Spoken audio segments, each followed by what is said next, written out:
Sultan Hendricks, please begin the recording. Recording has begun. Thank you. Good evening. I'm now calling the Tuesday, January 19th, 2021 regular meeting of Los Altos Hills County Fire District Board of Commissioners to order. The time is 7:01 p.m. Please note that in support of physical distancing during the local public health emergency and in accordance with Governor Newsom's executive order that relaxed Brown Act rules during the public health crisis, we are conducting the meeting via video conference. Because we are video conferencing, we will follow a strict protocol for the benefit of the recording. I will indicate when commissioners, staff, presenters, and the public will provide comments. If you have called into the meeting and are not using a webcam, please state your name prior to providing your comment. For the benefit of the recording, please practice considerate video conferencing etiquette by muting your line when you are not speaking and limiting distractive behaviors on the camera. District Clerk Vargas, please conduct the roll call. All right, thank you. Commissioners, I will be conducting all roll call this evening in the same order. Please remember the order so that you are prepared to provide comment or vote. President Warren. Present. Vice President Vaughn. Commissioner Tyson. Here. Commissioner Price. Duffy, you're muted. Here, got it, here. Commissioner Carr. Here. And Commissioner Kearney. Okay, and we have 4 commissioners present. All right. Chair Warren, could I just state something for the record, please? Sure, please, Chris. I just want to make clear for the record that based on research that was done in between this meeting and the last meeting, we determined that when former Commissioner Spreen vacated his seat on the Los Altos town of Los Altos Hills Town Council, that according to the original resolution in 1980 that delegated authority to the commission, that meant that his seat was vacated when he vacated his council seat. And so the reason Corey only read out the names she read out is that Roger Spreen will be participating tonight as a member of the public and not as a member of the commission. And I just want to make that clear for the record. Thank you. Thank you, Chris. I appreciate that. And so, as we know, Commissioner Kearney is out on the front lines of the whole responding to COVID in his public service that he does. So that's why he'll be dialing in when he can. And then, unfortunately, Melvin is out on a family item tonight. So I want to thank everyone, welcome everyone to 2021. Here we are midway through January. We didn't have a meeting in December, so we've got really 2 months worth of work to go over tonight to catch up and to pave the path going forward. Once again, great job by the staff in pulling together another professional and thorough agenda for this evening. So thank you. And I also want to, Chief Glass, I want to thank all the crews today. I was watching Pulse Point, and the number of calls that went out today for the crews all through County Fire was just amazing with the number of wires down. And so really appreciate the work you and your team does every day when you have a wild event like today go to happen. Yeah, thank you, President Warren. Appreciate the support. All right. And with that, let's jump into the public comment section. Oh, wait. Thank you. Hang on. One more comment. I also want to thank Ann Helberstein for the City of Los Altos for your partnership in building a resilient communities and helping the district out. And so the district has sent a letter to the town of Los Altos Hills, the City of Los Altos for Ann's annual emergency preparedness report to the City Council. So want to recognize that. So thank you very much. And with that, we'll move to item 3, which is the public comment section. Persons wishing to address the commission on any subject not on the agenda may do so now. Please note, however, the commission is not able to undertake extended discussion or action tonight on items not on the agenda. Items may be referred to staff for appropriate actions, which may include placement on the next available agenda.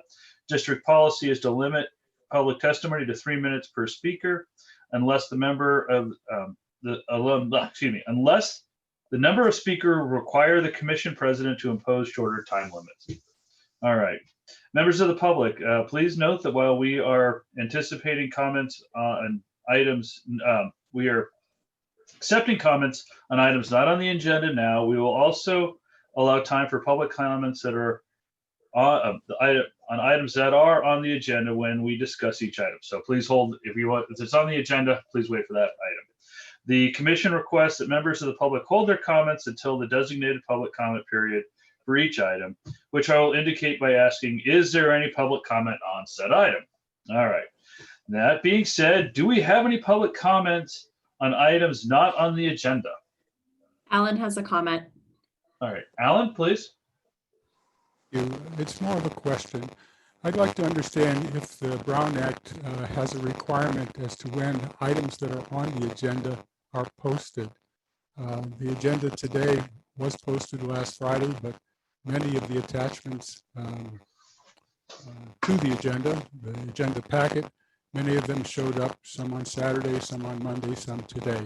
And I'm just curious if the commission could make clear what is the legal requirement with regards to posting items to the agenda. It's quite difficult, I expect, for the commissioners as well as the public to be prepared for the meeting when items come just right before the meeting. Thank you so much. Thank you, Alan. Chris, are you able to answer that question now, or do you need to research that?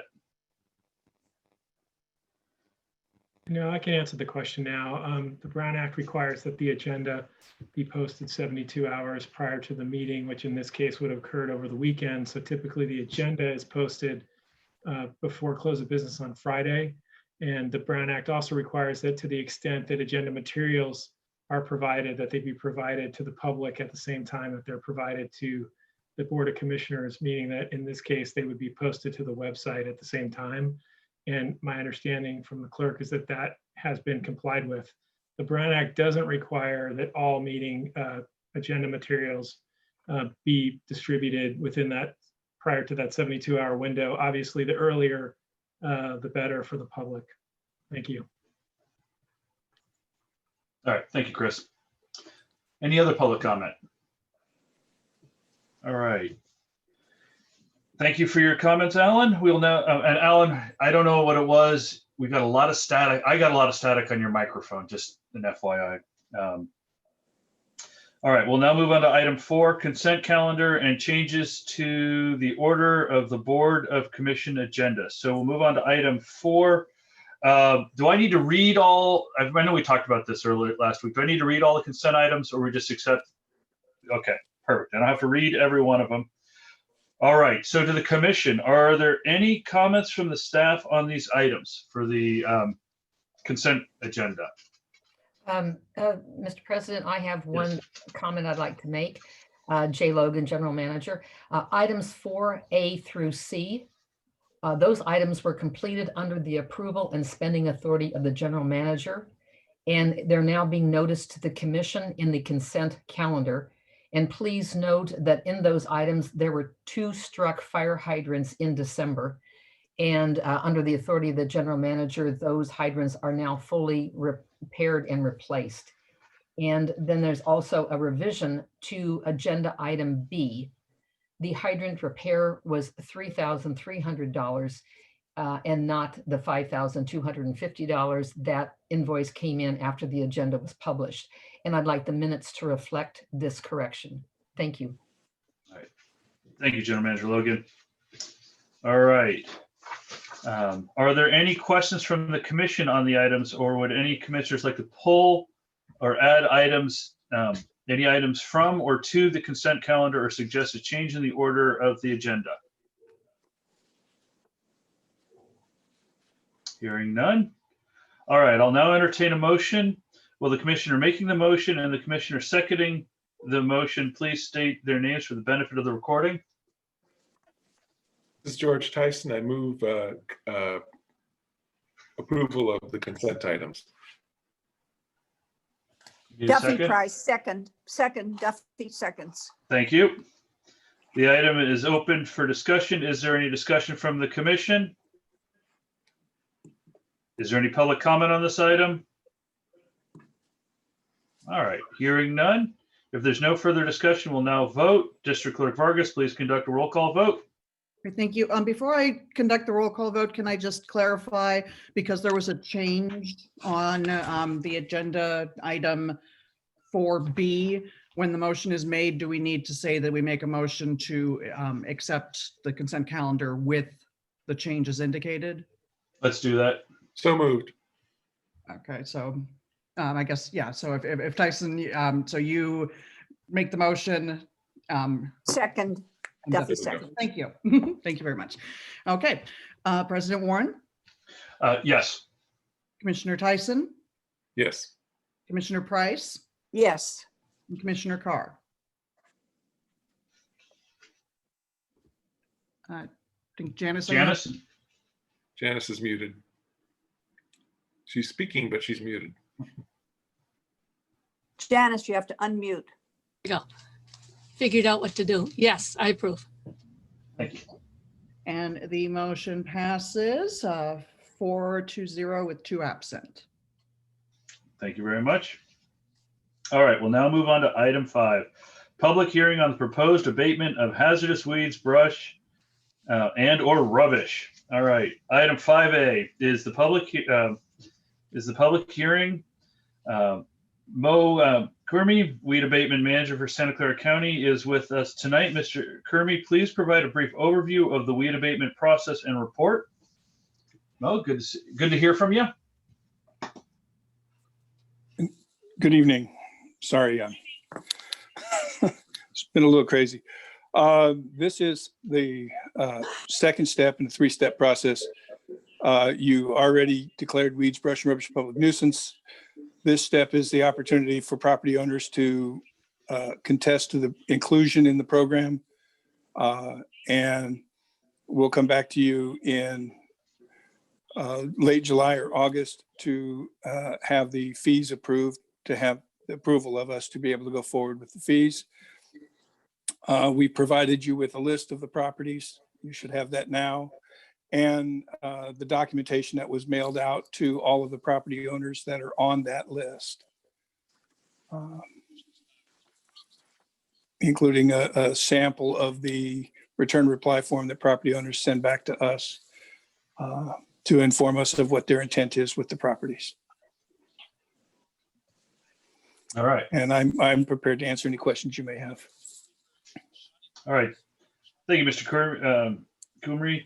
I will now open for public hearing. The time is 7:14 p.m. Please note, if any members of the public would like to contest the inclusion of their names or parcel number in Exhibit A of Resolution number 21-01 of the Los Altos Hills County Fire District Board of Commissioners to proceed with abatement of weeds, brush, and or rubbish, now is the time to do so. Any and all persons interested in having any objections to said list or to any matters contained therein may appear and be heard. Are there any comments from the public on this item?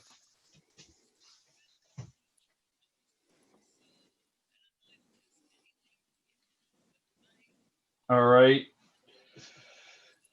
Corey, please note, we did not hear any comments from the public at this time. With that, the public hearing is now closed and the time is 7:15 p.m. All right, with that, we'll move to adoption of resolution 20-01. President Warren, can I interrupt Yes. you for 1 Yes, second? Sarah. Can I just ask who just called in and joined the meeting with the last 4 digits of their phone number 6728? Is that Commissioner Kearney by any chance? Yes, it is Commissioner Kearney. Okay, I'll just rename him and now he's available to vote. Yes. Great, thank All you. right. Thank you, Sarah. All right, so we'll move to 5B, resolution 20-01. Are there any clarifying questions from the commission? Hearing none, I will now entertain a motion for adoption of resolution 20-01. I'm on a roll. I move that we adopt resolution 2101. And we get a second? Duffy, Janice? Second. Thank you, Duffy. All right, George gets the first motion, resolution in this year. Okay. With that, the item is now open for discussion. Is there any discussion from the commission? Just in terms of discussion, I would just say this should be something we think about. I don't know about in the context of this particular motion, but we should be thinking about it all year round, and we should develop ways to identify and address hazardous brush in particular all throughout the year. Thank you, George. Any other comments from commissioners? All right. Is there any public comments on this item? Any public comments? All right, hearing none. If there's no further discussion, we'll now vote on resolution 21-01. District Clerk Vargas, please conduct the roll call. President Warren, Yes. Commissioner Tyson, Yes. Commissioner Price, Yes. Commissioner Carr, Yes. and Commissioner Kearney. If he's available. Muted. You're muted. Terry? Terry. He's on the phone. It's possible he could do a *9. Is that right? Yeah. Yeah, I said yes. I think I was muted on your end, not my end. You're right. All right. All right, and then the motion passes 5-0 with one absent. Thank you. All right. Thank you, Weed Abatement Manager Gurmi. Will you be leaving the call at this time? Looks like you already did. All right. We'll now move to item 6, the Essential Government's Function Update. Item 6A is the report. General Manager Logan, please provide the report. Thank you, Mr. President. Slide 1 and 2 of the report provides information on the regional stay-home order and the intensive care unit availability connected with treatment for COVID-19.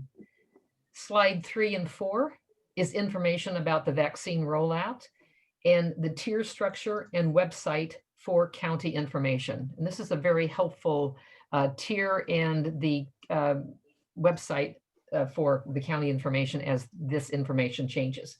And if there's any questions, I'd be glad to answer them. If not, that's the end of my report. Thank you. Thank you, General Manager Logan. All right, with that, we will move to item 7 on the agenda tonight, which is the Los Altos Hills County Fire District Management Audit Report. So this is 7A through 7F.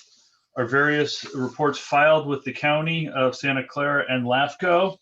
General Manager Logan, please provide the report. Yes, thank you, Mr. President. We're catching up now with the reports that were delivered in December and again in January. So those items are A through D with the attachment reports. And these are the district monthly reports that are presented to the county committees named Hewlett and FGOC. And there's an accompanying management audit division cover letter that goes with those reports. The monthly reports and the district presentations commenced in October.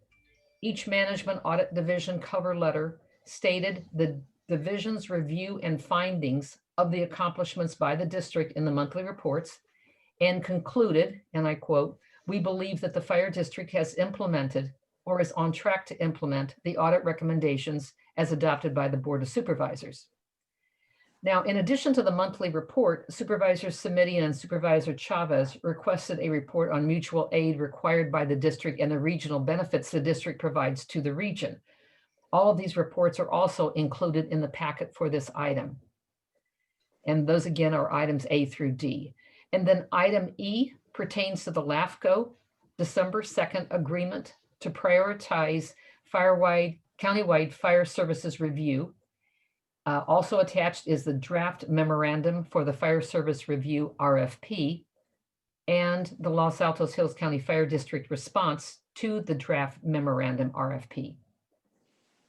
Item F pertains to the report to the County of Santa Clara Board of Supervisors for an RFP for the county comprehensive review of fire services in the County of Santa Clara. All documents are in the agenda packet, item 7. Commissioners are encouraged to read the packet materials, stay current with the district monthly reports, the LAHCFD, and the county fire protection study. And this is the end of my report, available for questions. Thank you. Thank you, General Manager Logan. Is there any discussion from the commission on items 7 through 7F?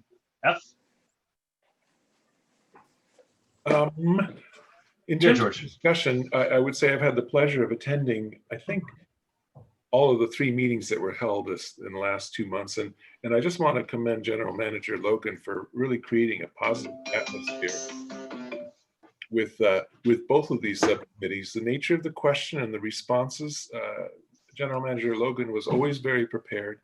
I always had a chance to comment, and generally I just supported whatever was said, which is a true thing. And I also want to say that our collaboration with the auditor has been important, but also with the county fire.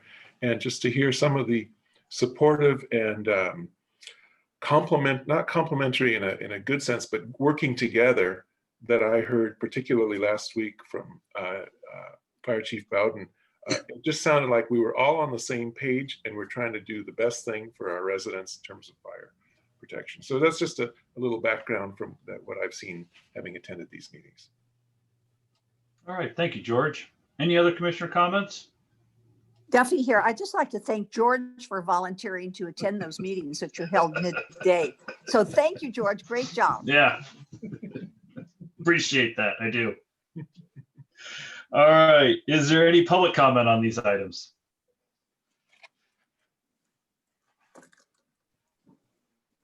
All right. Hearing none.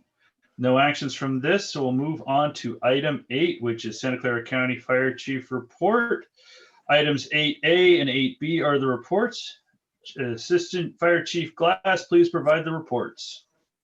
Good evening, members of the commission, President Warren and staff, members of the public.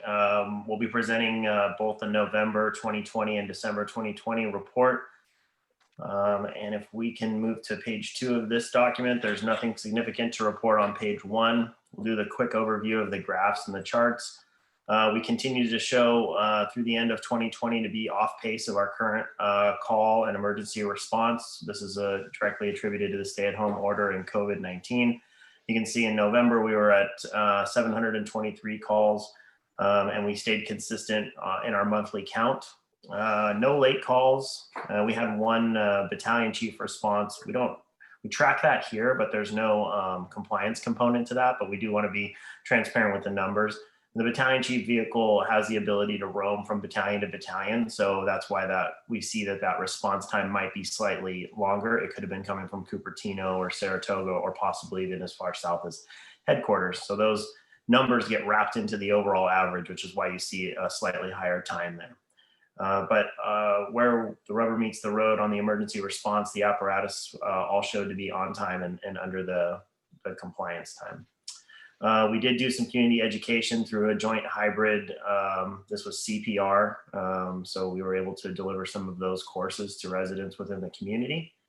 And I think that wraps up November. We can show a disbursement of the calls on page 3 is the map. And you can see there was 2 reported fires. It doesn't mean we actually had fires in this area. That's what they were dispatched as. So again, the dot populates based on what the call was dispatched as and not as to what was actually found when we arrived at scene. So with that, we can close out November. If there's any questions, I'm happy to answer them, and we'll move on to December. Again, we had a quiet December, which was good considering all those challenges we faced in all of 2020. December was, again, an even slower month than November, seeing a drop of even down to 59 calls from 69, rounding out our average, our total call volume for 2020 at 782. And again, we see a consistent distribution from EMS, fire, alarms, and hazardous conditions within the pie chart.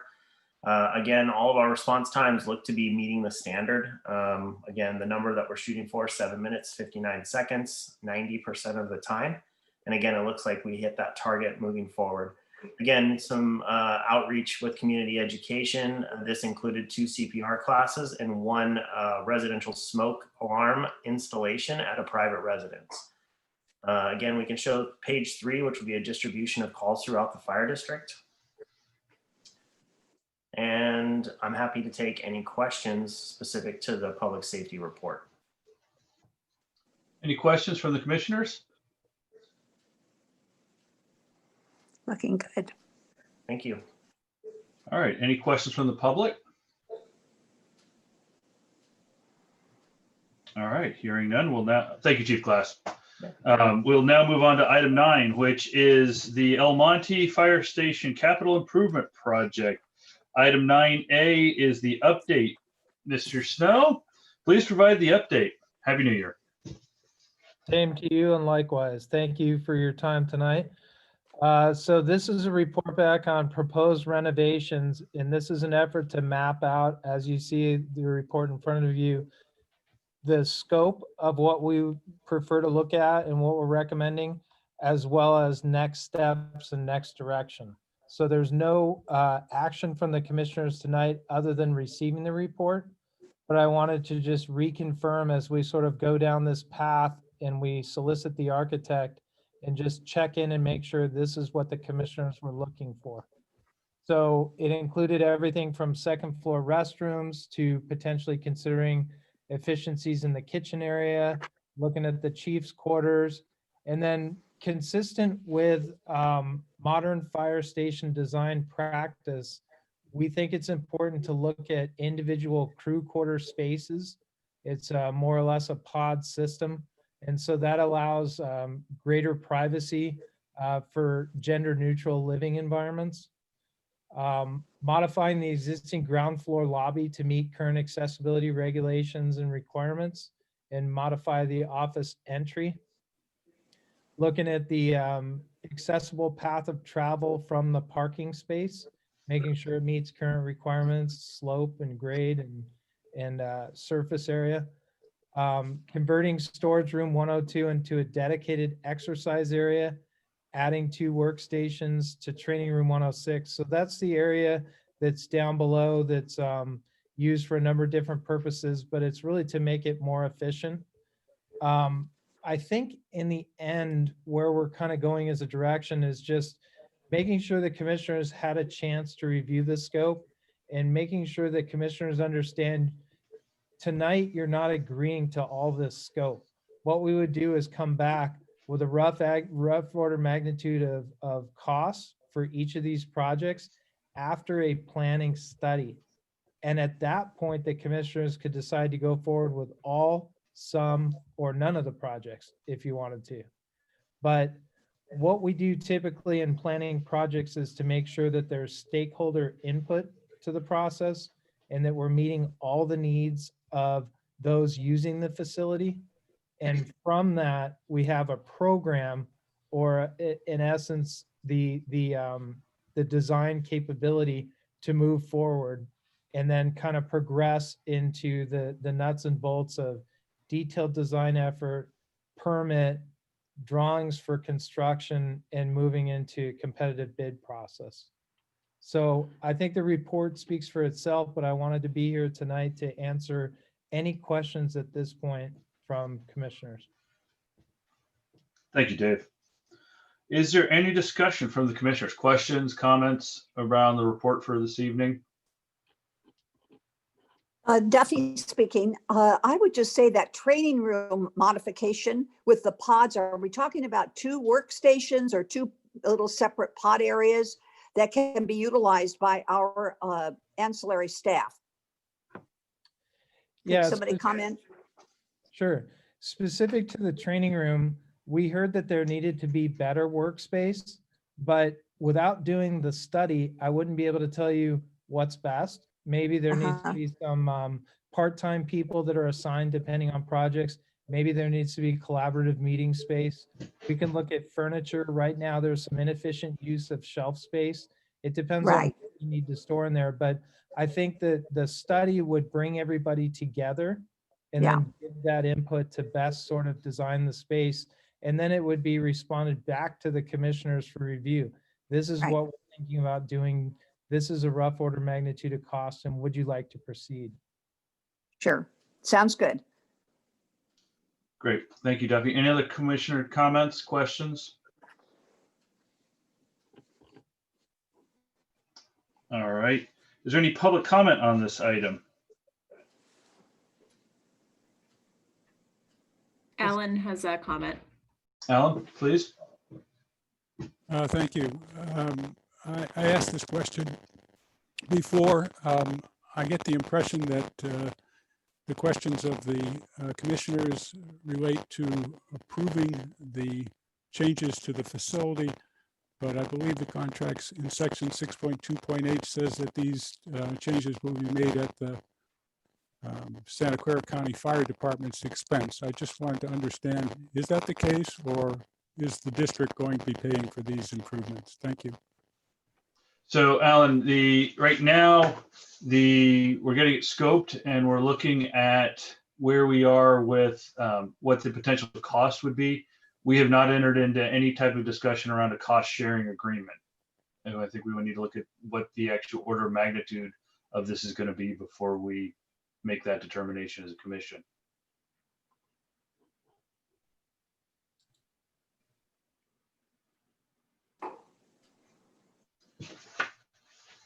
Okay. Any other questions from the public? All right. Thank you, Mr. Snow. We will conclude the public comment on that was 9A. So we'll now move to 9B. So this is where we're going to actually, 9B is the appointment of the general manager and the board vice president to consult with Central Fire to coordinate the design of and improvements of the El Monte Fire Station and report back to the commission at a future public meeting. So this is where we're actually creating the team between County Fire and the Fire District to work collaboratively on the design and get feedback and bring in feedback, collect feedback, incorporate it in the report. I actually spoke with Melvin around this item and he agreed to participate in this. So thank you, Melvin. Are there any clarifying questions on what we want to do with 9B from the commission? No, I think Melvin's a great choice to help provide feedback. He has slept in a couple of fire stations, so I think it makes him eminently qualified. Yeah. So, all right, the item is open for discussion. Are there, so wait, hang on, my script. Do we have to create a motion? Yeah, we got to create a motion here. Yep, sorry, looks like I skipped that part. Right. Just trying to move this thing along. I appreciate it, Sarah, but I cut out of my groove. You tripped me up. Sorry about that. Yeah, we'll need a motion on this. All right, so I need a motion to adopt 9B, which is to create appoint general manager and the board vice president to consult with county fire to coordinate the design of and improvements of the El Monte Fire Station and report back to the commission at future public meetings. So I need a motion to approve. I approve. So moved. Carney. Or, excuse me, not to approve, but a motion to. A motion, yeah. A motion. Thank you, Duffy. Thank you for keeping us honest. Yeah. And we need a second. Janice, can I get a second? Second. All right. So it's on the floor. The item is open for discussion. Is there any discussion from the commission? Hearing none. Is there any discussion from the public? Hearing none. District Clerk Vargas, please conduct a roll call vote. President Warren, Yes. Commissioner Tyson, Yes. Commissioner Price, Yes. Commissioner Carr, Yes. and Commissioner Kearney. Yes. All right, and the motion passes 5-0 with 1 absent. Thank you. And thank you, Melvin, for volunteering. All right. Thank you. Dave, are you going to stick around or are you going to drop off now? I'm gonna just listen into the next item. All right. Thank you. So we'll now move. Okay. We'll now move to item 10, which is the approve the general manager to enter into a discussion of terms and conditions of the First Amendment to the Fire and Emergency Medical Services Agreement between the district and Santa Clara County Fire Protection District for revisions to integrate services and report back to the Board of Commissioners at future meetings. General Manager, please introduce the item. Yes, thank you, Mr. President. Prior to commencing the CIP project for the remodel of El Monte Station, we're going to need an agreement between the district and Central Fire. With commission approval, what I would like to propose is that I would enter into discussions for the terms and conditions for a first amendment to the Fire Services Agreement for revisions that will integrate services between the district and Central Fire, and then report back to the Board of Commissioners. This discussion is an opportunity to review the services between the district and Central Fire. This could include discussions or improvement to the district parcel for fire service protection, assistance by Central Fire to the district for procurement of services, purchases of equipment, IT and technical support, personnel support pertaining to staffing of Station 8 and the Wildland Fire BC Battalion Chief staffing. Rather than requiring the legal costs and time to prepare all of these as separate agreements for all of these projects, County Council could construct one amendment to the Fire Services Agreement, and then approval will authorize this discussion. And then the report would be back to the Board of Commissioners. So that's what I would suggest. We're simply not able as a district to work collaboratively as much as we could and leverage the resources of Central Fire because we don't have any agreements in place to do that. So that's what I would like to propose and recommend that the Board of Commissioners approve the general manager to enter into those discussions for terms and conditions and report back. Thank you. Thank you, General Manager Logan. Are there any clarifying questions from the commissioners? I have one. Duffy speaking. Does that include, General Manager, the cost allocations for the improvements? Are we talking about something as broad as that with this new agreement? And would this new agreement have to then be verified? We would vote on it as a commission and send it forward to the Board of Supervisors to approve? So what are the next steps? Yeah, so all of that needs to be flushed out. I don't have responses to that. I will say that right now, and Dave Snow has been wonderful on this, but right now, as you notice, we don't have the Wi-Fi as part of this, simply because we don't have an agreement with Central Fire to move forward with that kind of a activity. So we're constantly getting into these workarounds, and we just need time to explore and have the discussion between County Council, Central Fire, and myself representing the district, and then come back. And I'm sure you'll have a lot of questions that I'll need to be paying attention to get that information back to the commission. Thank you. Perfect. Thank you. Sure. Great. Any additional questions from commissioners? All right, so I'll now entertain a motion to approve item 10. So I need a I'll move motion. that we authorize the general manager to enter into discussions as noted in item number 10. Thank you, George. Need a second, please. Duffy seconds. Thank you, Duffy. All right, the item is now open for discussion. Is there any further discussion from the commissioners? Hearing none, is there any public comment on this item? Hearing none, there's no further discussion. We'll now vote. District Clerk Vargas, please conduct the roll call. President Warren, Yes.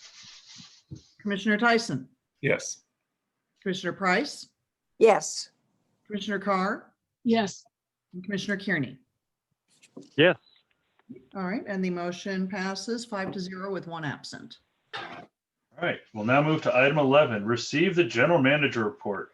Item 11A through C, General Manager Logan, please provide the report. Thank you. I welcome you to the new year. And to do that, there's a nice cover page. The photo on the left of the cover page depicts the district's new page and presence on the County of Santa Clara Board of Supervisors meeting portal.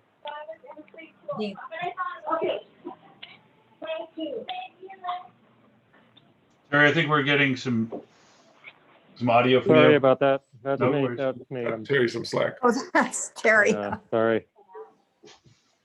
All right, go ahead, Jay. Actually, I'm getting into an elevator, so I'll just call back in a second. Okay. All right. Okay. So on the center photo is a opportunity for fire fuel litigation, and the right photo is a year to renew and strengthen the district's presence in the community as represented by the logo on the mug. So that's the introduction to the new year on the cover slide. Slide 2 is an invitation for applicants to introduce themselves to the Board of Commissioners, and any applicant who wishes to speak can do so. But I would like to make some clarifications as to the commissioner representatives. You'll notice here on this page, we have 3 vacancies. Applicants have an opportunity to introduce themselves. And then once the applications are in, the nominations are selected by Supervisor Simidian and recommended to the County Board of Supervisors for appointments. So do we have any applicants on the phone that would like to introduce themselves and speak? This is your opportunity. I'm not sure how to raise my hand, but this is Ty Connor, and I put in an application. Well, welcome. Thank you. Could you just introduce yourself quickly, Mr. Yeah, Connor? sure. Thank you. So I'm, as I said, Ty Connor. I've been a resident of Los Altos Hills since 2005. I was formerly a CERT member, or went through CERT training, I think around 2009. I started my career as a CPA and later migrated into the practice of law, where I practiced law for basically governmental and not-for-profit entities in both Indiana and California. Last 11 years, I've been in finance for hospital systems, including Stanford and a hospital entity known as Verity Health. And I currently work for Covenant Health as the corporate treasurer. Public service, I've been on LEF for the Los Altos School District and the Citizens Committee of Finance for the school district. I also served on the Citizen Bond Overwatch committees for both the school district and Foothill College, and have been on the adult committee of several Boy Scout troops. And actually, General Manager Logan, I think at your time at Los Altos, you helped sponsor my son's Eagle Project a few years ago. Yes, I did. I remember that well. And So we made some owl boxes that benefited the community, and I hope he's doing well. He's doing great. He's a sophomore at Northwestern and doing very well. Oh my gosh, So that's amazing. Give him my best, and I hope he's still playing tennis. I will. Thank you. Thank you, Mr. Connor. Thank you. You're great to have your remarks. I would like to make some clarifications as to commission representation on the Board of Commissioners. And I went back and I researched a resolution that was passed in December 18th of 1980. So it was a few years ago. And in that resolution, the 2 additional seats were added to the commission. It started with a commission of 5, and then it added 2 more for 7. And the resolution requires equal representation as close as possible on the basis of population as between residents in incorporated and unincorporated territories, but it does not require residency in those territories. So I thought that might be helpful as a clarification point to the commission as to how these seats are adjudicated and how they're nominated and then how they can be filled. But I think I mentioned, as on the bullet on the slide, that the nominees are selected by Supervisor Simidian. He can select from any population he prefers or chooses. It doesn't have to be an applicant. It could just be persons who reside in the jurisdiction of Los Altos Hills County Fire District. And then he can recommend to the County Board of Supervisors for the appointment, and the Board of Supervisors makes that appointment. That said, I would like to commend a couple of people who are on the phone with us today, and you'll see the photo at the right, being a very smiling commissioner after 16 years of service, Dorothy Duffy Price. And she has spent terms as board president and 16 years on the commission. So Duffy, we thank you on behalf of our community for all of your service. And as you know, you won't get far away because I've got a whole list of things lined up for you to do. And Duffy, do you want to make some comments here? Well, thank you very much, Jay. And I was quite shocked to receive this lovely commendation from the board, and certainly appreciated the kind words from Supervisor Simidian. He called me personally and has talked to me on several occasions since. And thank you. I must say the last 16 years have been really, how should I describe it? Educational for one, and very rewarding for another, to see the progress that we've made, both with having to renew our contract. With the initial contract was in '96, and I was part of the renewal again when we did it in 2016, working with you, Jay, and with the city of Los Altos. So that was very interesting. And I appreciate everybody's contributions and look forward to continued success as we go through changes here. Post-audit, I think that most everything that we're going to see happening is going to be better for the community and better for the district. So thank you. Well, thank you for those. Thank you for those kind remarks. And also great appreciation to Roger Spreen and to Janice Carr. Their terms ended the end of December. And thank you for your service as commissioners, very much appreciated. Roger Spreen, I think you're probably still on the phone if you wanted to say a few words and then move to Janice. So Roger, are you there? Yeah, I'm here. And I'm enjoying the cheap seats from the public tonight.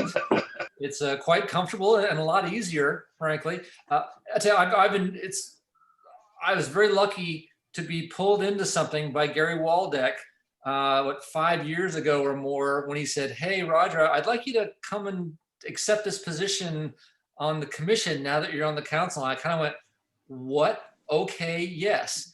And it's been an incredible learning opportunity ever since. And the amount of change that we've gone through that period of time has been immense as well. And so I'm excited for everything we're doing. As I've mentioned here before, I've let Supervisor Simidian know that whatever he chooses to do with this commission, I totally support. I would be happy to continue working for this group. And no matter what, I'm so excited about everything being done. And I want to thank everyone on the staff, our rapidly growing staff, who's really taking it forward. So thank you. Thank you. Commissioner Carr, would you like to make any remarks? Thank you. We appreciate your service as a commissioner. Sure. It was at I believe, a CERT supervisor meeting that Duffy cornered me and said, "You should apply." And so I did, which was 4 years ago. And I really enjoyed learning all I have about the fire district and what it does. And I have reapplied, but I noticed the applications from a couple other people who are applying. And to me, they look much more well qualified than I am. So whatever happens, I support it. Thank you for that gracious comment. I appreciate that, Commissioner Carr. Thank you so much. Okay, moving on updates, events, and activities. I'll move this fairly rapidly now. You'll see the page where a number of activities occurred. First of all, I want to thank, and Commissioner Kearney is back on the line. And thank you, Commissioner Kearney, and to your wife, Mari Kearney, as being recognized as the Emergency Managers Association Volunteer of the Year Award recipient for Los Altos Hills. I just can't thank you enough for all that you do. And right now, Commissioner Kearney and his wife, since the middle of December, are convened by state OES in Imperial County, working there with a very dire situation of COVID-19. And he's working 12-hour shifts. He's just gotten off his shift and he's trying to put in a few hours with us before I'm sure he's exhausted. And so Commissioner Kearney, thank you so much for, and I'm so pleased you have, and Mari has this recognition. Mr. Kearney, you want to say anything? I don't want to overlook you, a few remarks if you want to say something. Just, I really appreciate the kind words, and so does Mari. And I just wanted to say that it's an honor to be on this commission. As with all of our volunteer work, none of this is, individual effort. It's all teamwork, and it's just so great to be part of a wonderful commission. both with commissioners and the staff and the support of County Fire and all of our affiliated agencies and the amazing support of the Los Altos Hills residents. So thank you. Thank you so much. Such kind words. Then I'd like to point out November 27th, we had a very successful Festival of Lights parade under COVID-19 protocols. And then we had a lovely Q&A, which I really thought brought a very unified front together. And, you know, through what we went through in September, October, it was rather disruptive, I think, to the fire district and to the surrounding communities. But now we're pulling together. And there was some real unification in this meeting with Mayor Kavita Tanka and led by the Los Altos Hills Club President, Michelle Wu, and Chief Bowden and City Manager Carl Cahill and his staff. It was a very lovely presentation. And by the way, it is on video if you would like to watch that. And then wanted to mention that we're on the district portal, which is on the picture. And also one of the main areas and interests that I have is developing this hydrant policy and process work group for studies as how to approach hydrant decisions. And we had 2 hydrant strikes in December. So that's the events and activities. I want to move now to the next slide, please, Sarah, about prevention, protection, and communication. And just to let you know that when an issue comes up, it's not always convenient, but Sunday at 8:40 a.m., I got notice of a hazardous condition and with weather. And so I guess I would say hazardous conditions do not respect days or time clocks. As we say, fires do not respect boundaries. And as a result of that, these are all the activities that took place. They were done by noon, and I mapped them back to objectives in our strategic plan, the new strategic plan that hopefully will be approved tonight, 5F and 5H. And so what I'm looking at is every time we do activities is mapping it back and being sure that the strategic plan is serving us well as to guiding our efforts and outreach. Next slide, please. Is a depiction photo journal of hazardous fuel reduction by Dave Stewart. I wanted to put that up there, and just a shout out to Dave for wonderful things he does with the monthly defensible space brush chipping and debris removal. That's good pictures of how you can take a lot of tinder and turn it into a defensible space for protection of property and home and life safety. Next slide is a couple of items that have to do with the general manager authority. And so here's the ARC, and I will be executing a service agreement between the district and a selected general contractor for wiring and installation of communication antennas and connectivity for the ARC and El Monte Fire Station. It'll be under $10,000. And Victoria Beebe will be coordinating that effort. And then the district parcel, as you know, we did a property hygiene on the district parcel. However, when we removed a lot of the brush around the perimeter, we opened up the property in an unsafe way to the public and to vehicles. And so we're going to have a safety study done, go out, take a look at where we could put perimeter barriers. And in so doing, looking at that district parcel as being a staging area for utilities and for fire and personnel. And when I say utilities, I'm talking about electrical hookups and communication hookups. So that will be done through Fryer and Loretta, our district engineers. The proposal is $7,000. We'll coordinate with Central Fire, and that's the phase 1, and I'll report back to you. And there's a couple of documents in the packet under General Manager's report that will help explain that activity. And I think that's the end of my report. I thank you very much, and certainly would take questions. Thank you. Thank you, General Manager Logan. Any questions from the commissioners?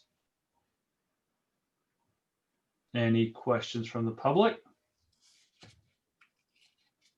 All right, hearing none, we'll now move to Actually, item. All right, Alan. Alan, Thanks, please. Corey. Yes, thank you.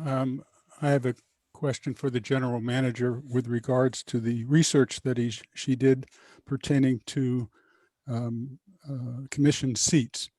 I'm curious, is her research implying that there is not a need to provide 2 seats to people who live in the county?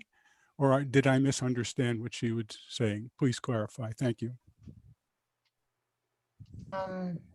Mr. President, do you want clarification on that, or should we ask Chris Sheldon to make a comment? I think because this goes back to the legal matters, I'd like Chris to speak to it.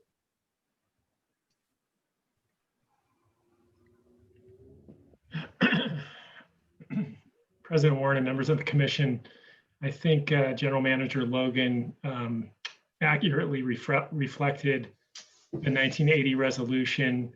The 1980 resolution refers to a geographic distribution based on population between the unincorporated area and the town of Los Altos Hills. Similarly, what's called the Maddie report talks about a 2 seats representing the unincorporated area, but does not state that they must be residents of the unincorporated area. So at this time, I don't believe that there is currently a mandate that there be 2 seats for the unincorporated area.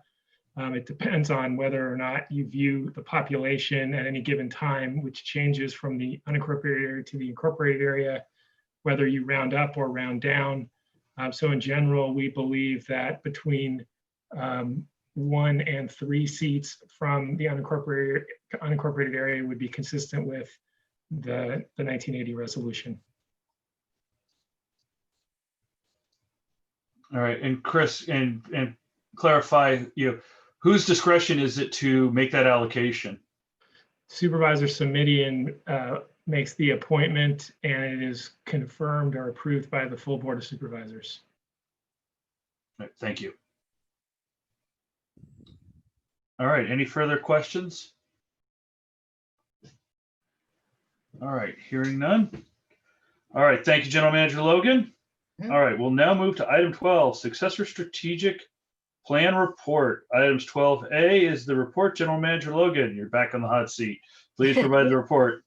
Thank you. Well, I was hoping that my general manager report would nicely be a stage to then move right into the successor strategic plan. So I'll give a few remarks and then turn it over to Marcy Scott, who's our consultant and facilitator for this process. And I just wanted to say that the presentation of the final draft of and I'll refer to it as the SSP, Successor Strategic Plan, is before you and recommended for commission approval. The SSP is just shy of a year from start to finish.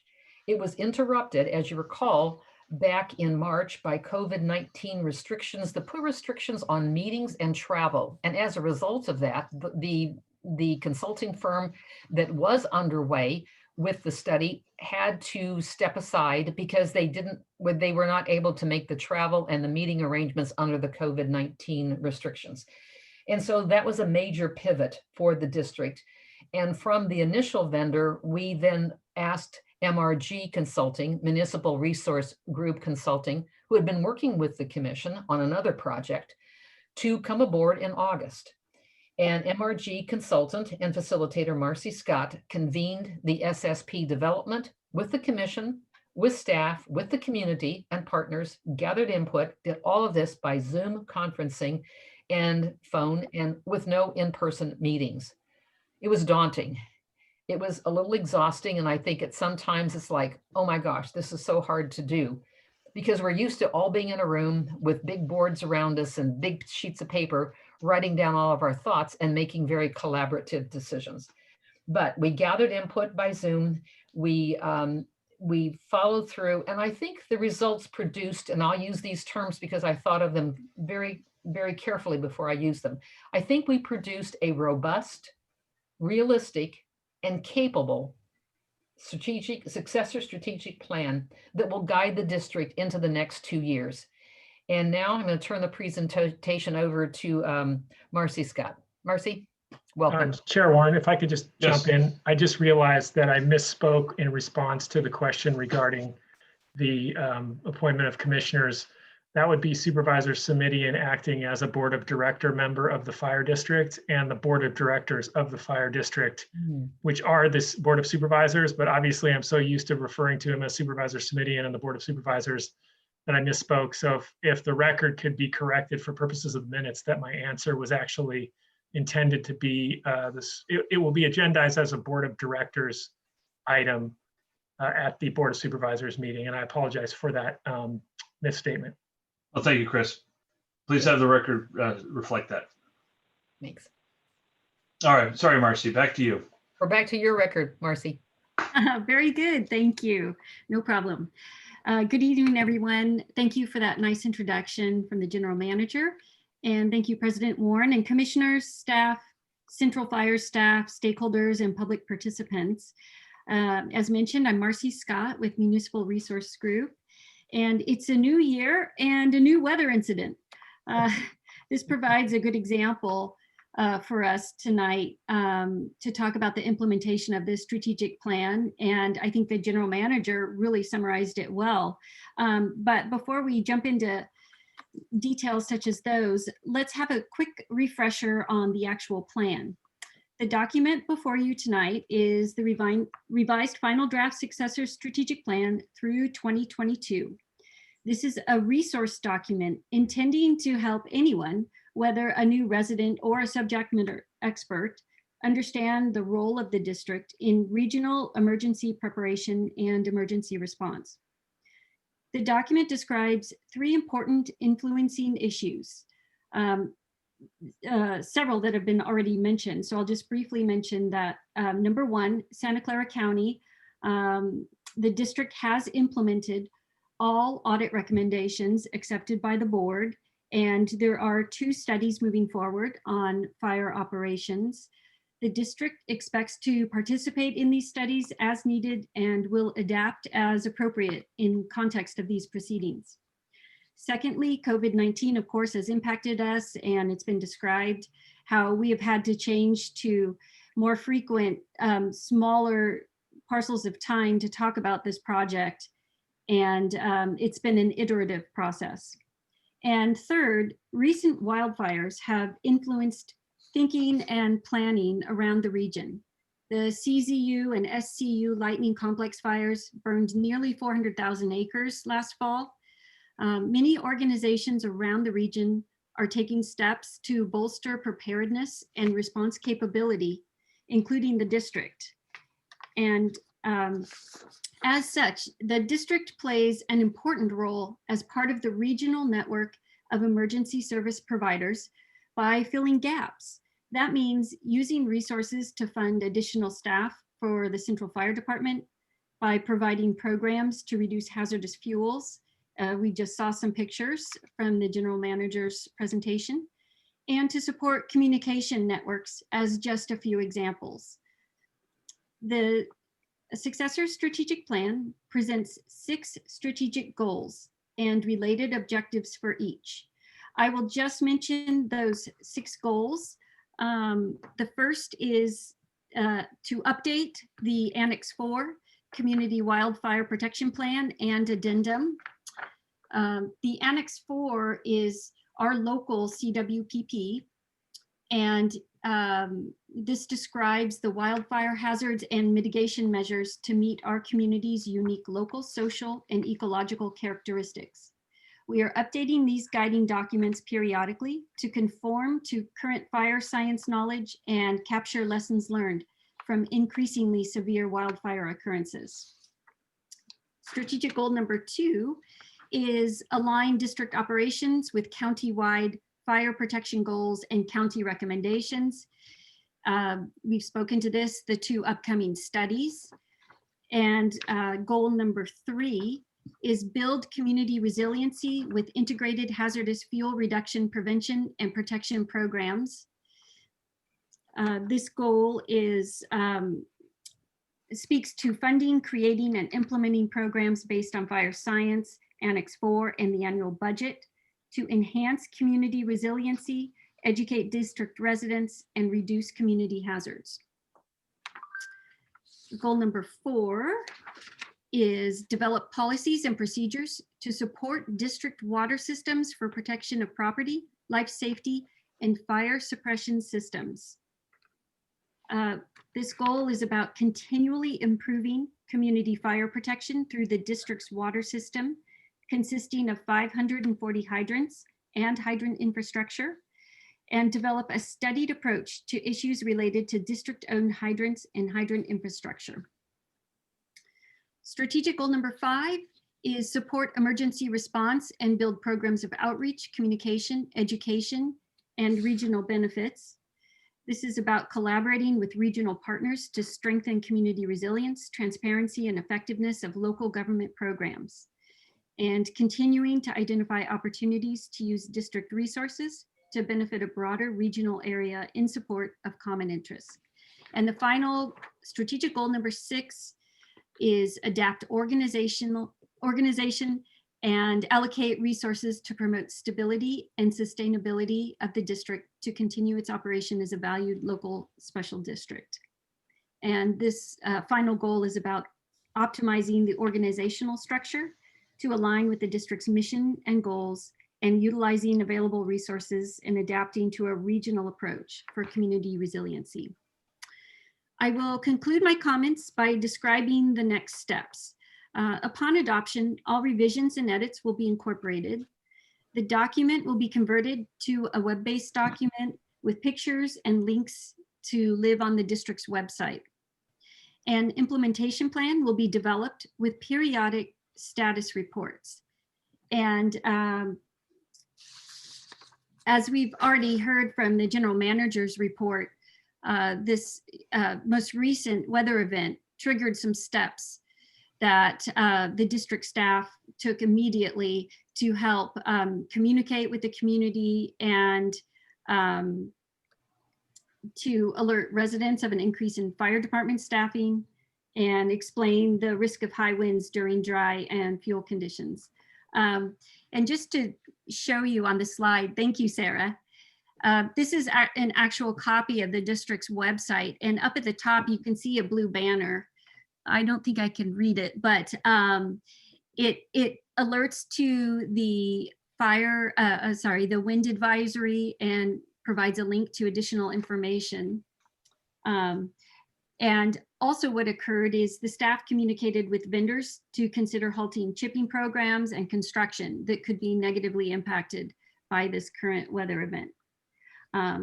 So as mentioned, this strategic goal will include an effort to develop standard operating procedures for alerts, which should create efficiencies and consistency in action. Thank you, Sarah. That's great. So with that, I will conclude my remarks and I'm available to answer any questions. Thank you. Great, thanks, Marcy. All right, with that, is there any discussion from the commission regarding the strategic plan as presented in front of us? I just wanted to ask a question. Yes, Janice. Do you want some editing of minor errors? Sure. Yes. Okay. On page 1, second paragraph, you meant to write devastated. That wasn't spelled correctly. Near the bottom of the second paragraph.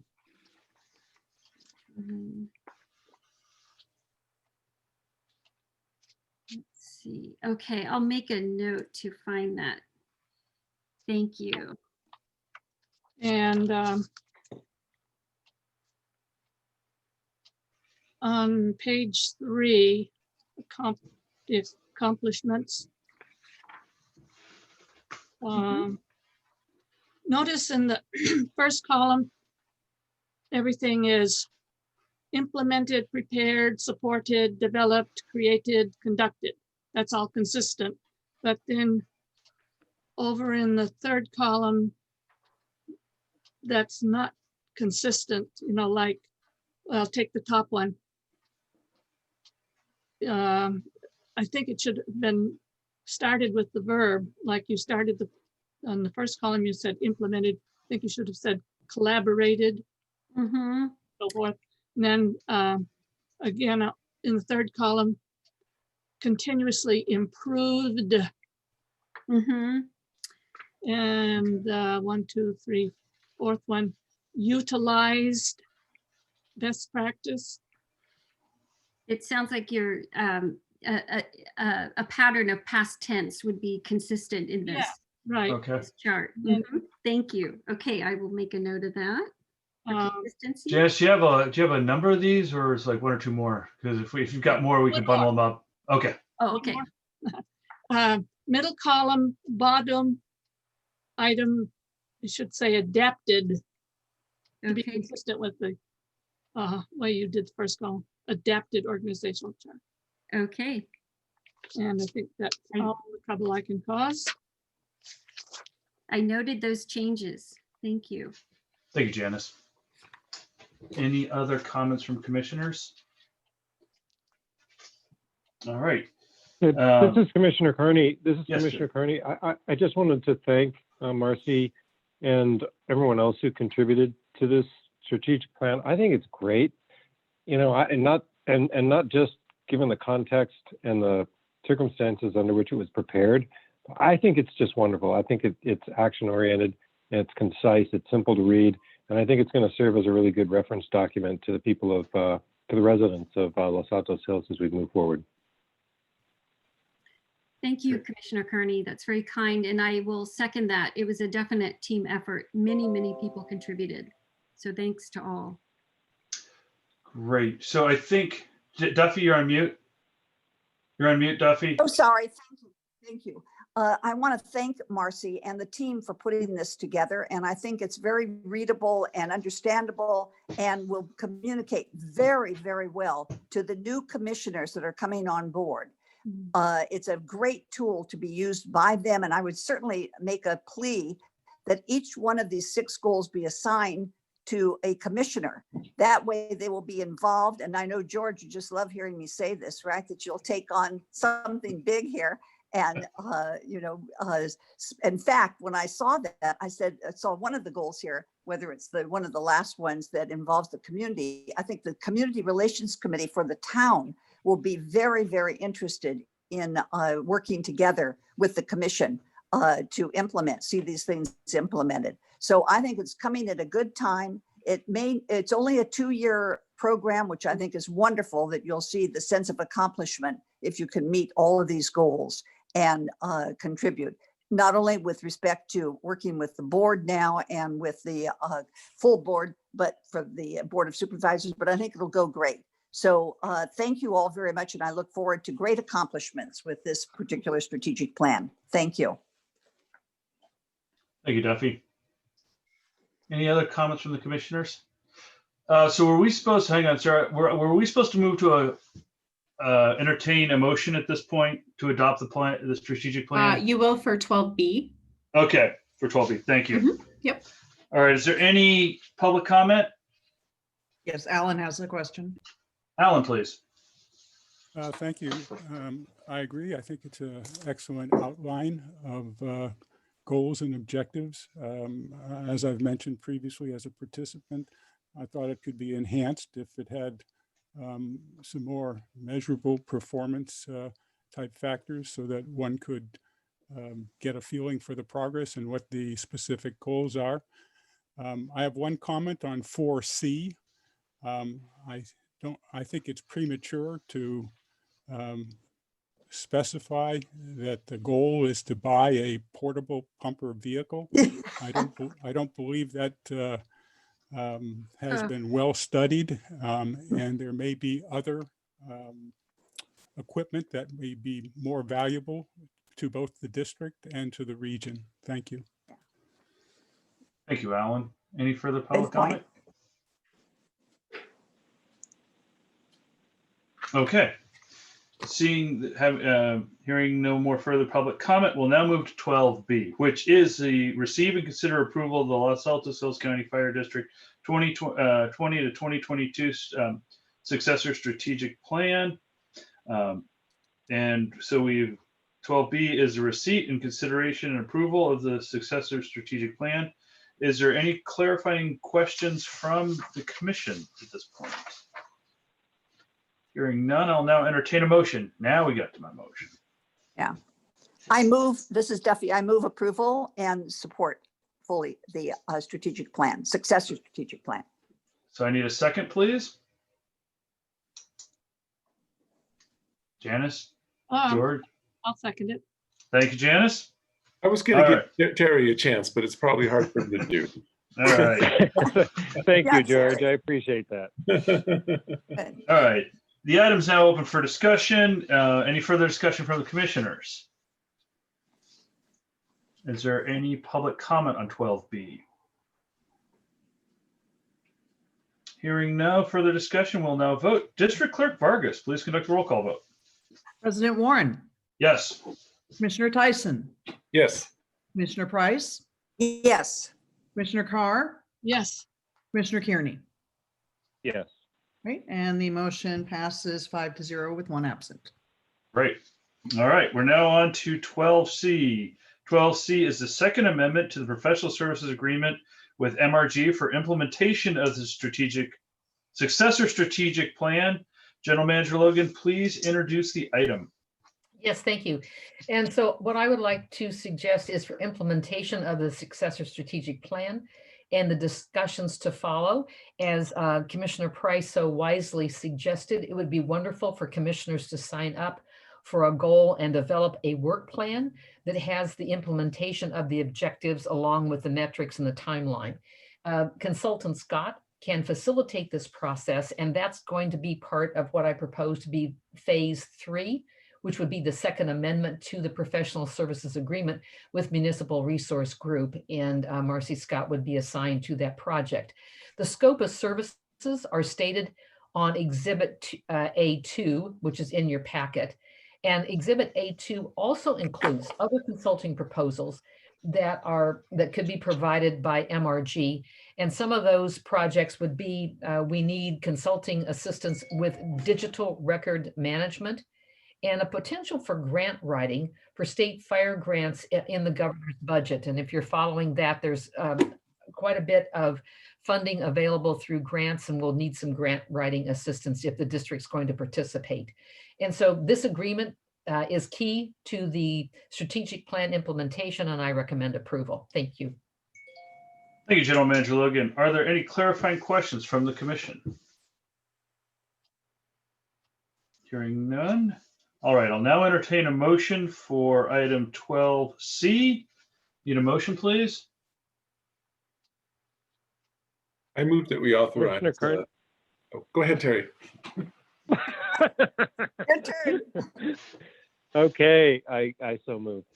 Thank you, Terry. Need a second? Tyson seconds. Tyson seconds. All right. Item is now open for discussion. Is there any discussion from the commissioners? We're on for item 12C. Hearing none, I'll know. Is there any public comment on item 12C? Hearing none. No further discussion. We'll now vote. District Clerk Vargas, please conduct a roll call vote. President Warren, Yes. Commissioner Tyson, Yes. Commissioner Price, Yes. Commissioner Carr, Yes. Commissioner Kearney. Yes. Okay, and the motion passes 5-0 with one absent. Great, thank you.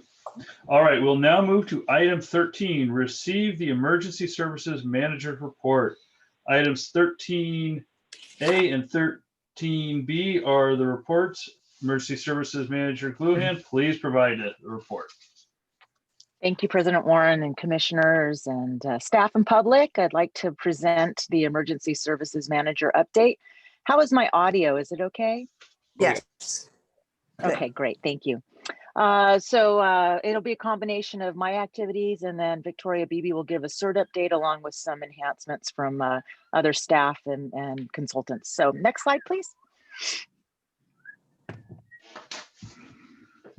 So some of the things that I did on events and activities for the month, some of them are regularly scheduled meetings. Some of them were still on over the holidays and some weren't, but those are pretty much, we have biweekly PIO meetings, which has been very advantageous around the COVID and the vaccination updating. We receive a lot of subsequent emails around that, also media information that we're supplying via Sarah onto the website. So it gives us a lot of opportunity to keep up with the current events and trends with that. In addition, we attended service contract meetings, which we'll talk about a little bit later with Fire Safe Council to continue services and collaborations with them throughout the rest of this year and starting into the next fiscal year. We had some more of our GIS and technology integration meetings, and Sarah will comment a little bit at the end of this if there's any update on that she'd like to put in. We did a good, this next one's I was very happy. When I first came on, I had to do a walkthrough for this project fairly early on. And we had a little discussion about spacing of hydrants and whether or not hydrants should be put in just because 2 homes are there. And it really was happy that we were able to add quite a few hydrants. One of them was absolutely just for an fire operational, not for the benefit of saturation of homes, but an actual great location for a hydrant as far as potential for firefighting activities. So I appreciate the interface with the water district and the support of FNL to help with that. And that report will come a little bit later on here. We, as General Manager Logan discussed, we had the state of the town with the Los Altos club meeting here recently in January, that luncheon. We had a pre-meeting to kind of get the new mayor, let her have questions and answers with us. And then recently we had a new evacuation meeting with Matadero Oaks community, which is on track to have some training around evacuation and possibly an evacuation drill. Those will be remote opportunities and then possibly similar to our Saddle Mountain evacuation event that we had back in September. Some of the upcoming meetings, I've been in contact with Fire Safe Council and some of the fire department employees about captains at El Monte Station specifically about planning around shaded fuel breaks, evacuation, and other hazardous fuel management. We're going to have a few more meetings to determine what priorities and especially around evacuation routes coming up in the community. And again, additional evacuation planning. We have 2 other community neighborhoods that are interested in doing some more of the evacuation training. And we want to continue on with trying to get the FireWise community certification, continue the process up in Saddle Mountain. Next slide. I think we'll roll into the shaded fuel break that was completed December 18th. Was 2 phases. And again, this couple of components to it. Initially, the first objective is to remove the hazardous fuel. And in removing the hazardous fuel, we do what's called hardening the evacuation route. We chose Page Mill Road because it is a major thoroughfare. And that second phase from Altamont Circle to the intersection of Country Way was completed again in mid-December. That treatment length was 1.18 miles. So that is now completed. And it should, it shouldn't be a naked look to the landscape. It should be something that looks more park-like as you drive along. So that should be what the effect is. And again, that's to harden the evacuation route for life safety. Next slide.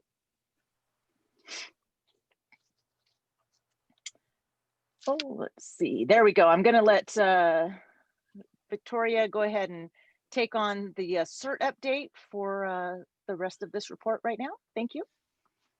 Thank you very much, Emergency Services Manager Glowin. Good evening, President Warren and Commission staff and public.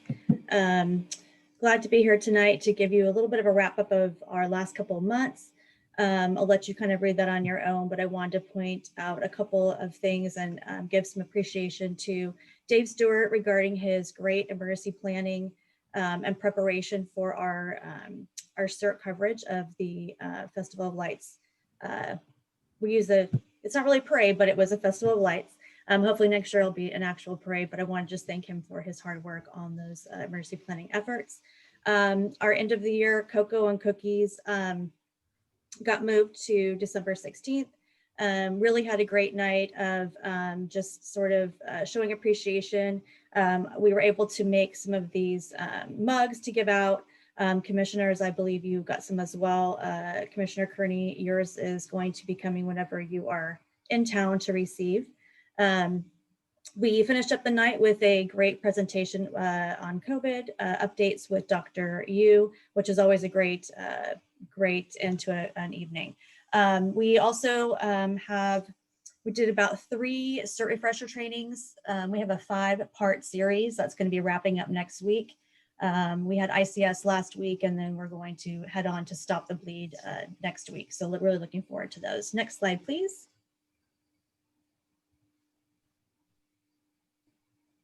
Just a little update. I know it's sort of small wording there. I'm going to kind of do a couple different things in my reports. I'm going to do the coordination update and then also kind of the group cert update. So some things I'm working on for upcoming. I made a 30, 60, 90 day plan on some of the things that I want to get done. We have a lot of digital and hard copy filing that needs to get done for some past cert materials and some updates that need to happen to things like our cert supervisor curriculum. So those are some things that we're going to be working on in the next couple months. Also looking into expanding our collaboration with other cert agencies in the area through our CCLT groups. We are going to be enhancing that with a lot of more online class structure, and that class structure is also going to be an on-demand feature. So if you can't make a training, you can go on demand and find it and train on your own, which has been very popular with a lot of our trainings. I did, with the help of Sarah, create a resilience training calendar for residents. Thought that it would be beneficial to have sort of a year-long plan that you can follow at your home to look at classes, bleed into cert, possibly evacuation workshops and trainings and things like that. So here's an example of what it looks like. It should be going out with our OK cards. We did a little bit of an update to the coloring, but this will just give you a kind of a broad example. Thank you to Ann Heppenstall. Her and I have spent some hours looking at a different subject for different months and what we want to do to really educate and provide opportunities to the public. And then we're taking this resilience calendar and we're going to convert it into a CERT resilience calendar that we will be offering more CERT related things as well, and trainings coming up. I think that's it for my part. For a CERT group update, I'm still trying to get some organizational projects going up the ARC. It's been a little tough because of the stay-at-home orders, but we are trying to learn, moving forward, kind of a better plan as to how we want to get these things done. We have been looking at some collaborative efforts with the ECC and ham communication side. We have some certs that are interested in doing it, as well as trying to get possibly a project going where we can support the community with some ham radio handouts and things like that, and some training. Going to be working on the Wi-Fi bridge. I think Jay covered that. Looking at some recruitment ideas is one of our biggest things that we're going to be looking at too this year is recruitment.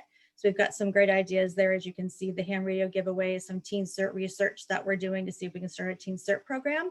I've also started talking with the town about doing a specialty cert position as well, where you would come and do a special, using horses to do recon, but you would only have to really be doing that. You can just have some basic cert training, and then you would just be doing some very light training throughout the year on that specialty. So more things to come on my next update. Also too, what I didn't get a chance to put on here is we did a 2020 cert survey, and I'll have those results, and Dave will be presenting those results and what we're going to be doing to enhance our program for the coming year. Thank you very much. And in my report. Okay, a little bit back to me. And I want to thank Victoria. It's not as simple now of just walking down to the ARC and doing activities. They're still having to report to the campus police when they arrive and when they depart. So there is a lot of moving parts that go in with that around the COVID health surveys and whatnot. So thank you, Victoria, for stepping up and everything that you're doing and continuing with all of the projects. And I know the volunteers really appreciate the consistency. So thank you for that last year of helping them out. Thank you. And then I'm not sure if Sarah has much to update at this point, but if you wanted to give a minute of our GIS development. Sure. Yeah, I'm happy to speak on that. Not a lot to update the commission on, just a kind of a status update. As Captain Gluhan mentioned, we held our kickoff meeting in December, just before the Christmas holiday. And we had, all of our working group on on the call, as well as, of course, Patrick from Links Technologies. Since then, Patrick and I and the rest of the team have met with our new representative from County Fire, from Central Fire, which is Peter Norton, who has replaced Paul Morgan, who's no longer with County Fire. Peter has been very helpful, so big thank you to Chief Glass for making that connection for me once Paul left. Peter's been really great helping provide the data that we need to really get the GIS off the ground, and working with Patrick pretty closely to make sure that we have something usable. So we're looking forward to having a meeting at the end of the month, beginning of February, to see what the status is and how it's looking. We hope to have something to show you soon. Thank you, Sarah. And then I'm going to just delay, this is actually our next agenda item for the hydrant report from FNL. So I'm going to delay that roll into the next agenda items. And then that's end of my report. Thank you very much. Great. Thank you, Emergency Services Manager Gluhan and Consultant Beebe. Is there any discussion from the commission? Any comments from the public? All right, hearing none. We'll now move to item 14, which is to receive the fire hydrant report. Item 14A is the Horseshoe Lane Erosion Repair Project. 14A is the report, and 14A2 is the status update. District Consultant Tarantino, please provide the report and the status update for both, please. Sure. Good evening, President Warren, commissioners. Thank you for the time. So wanted to just review the first, the Horseshoe Lane project. So as commissioners will recall, about a year ago, hydrant was hit. The hydrant was repaired in a timely manner, but there was resulting erosion that occurred on the district-owned parcel. We have developed a design in the fall to repair that erosion. It was issued for public bid, and we received a total of 4 bids. I believe attached to your agenda packages is a memo from FNL outlining the results of the bid. The lowest responsible bidder was determined to be C2R Engineers, and for a bid amount of $37,780.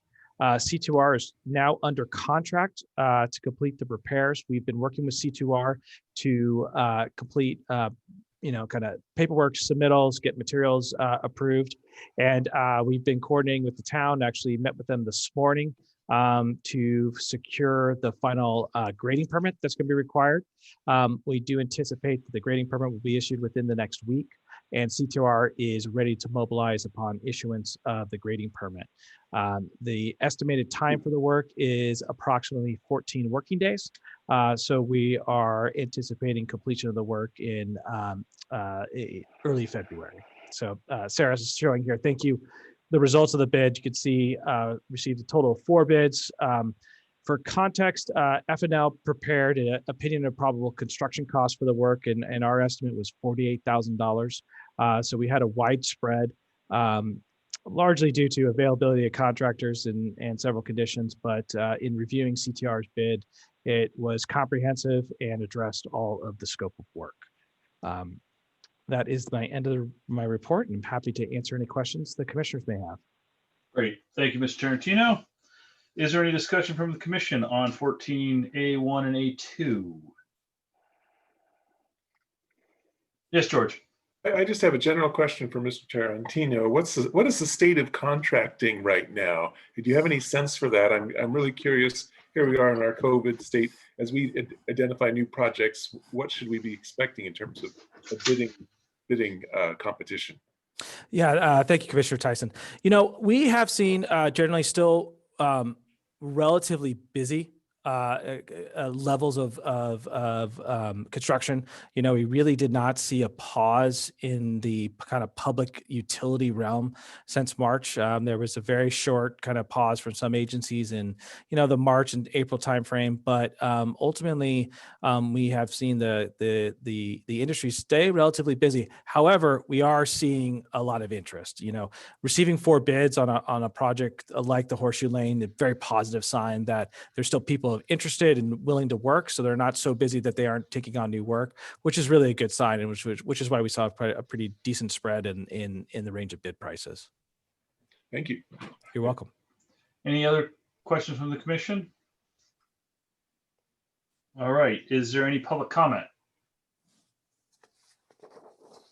Questions?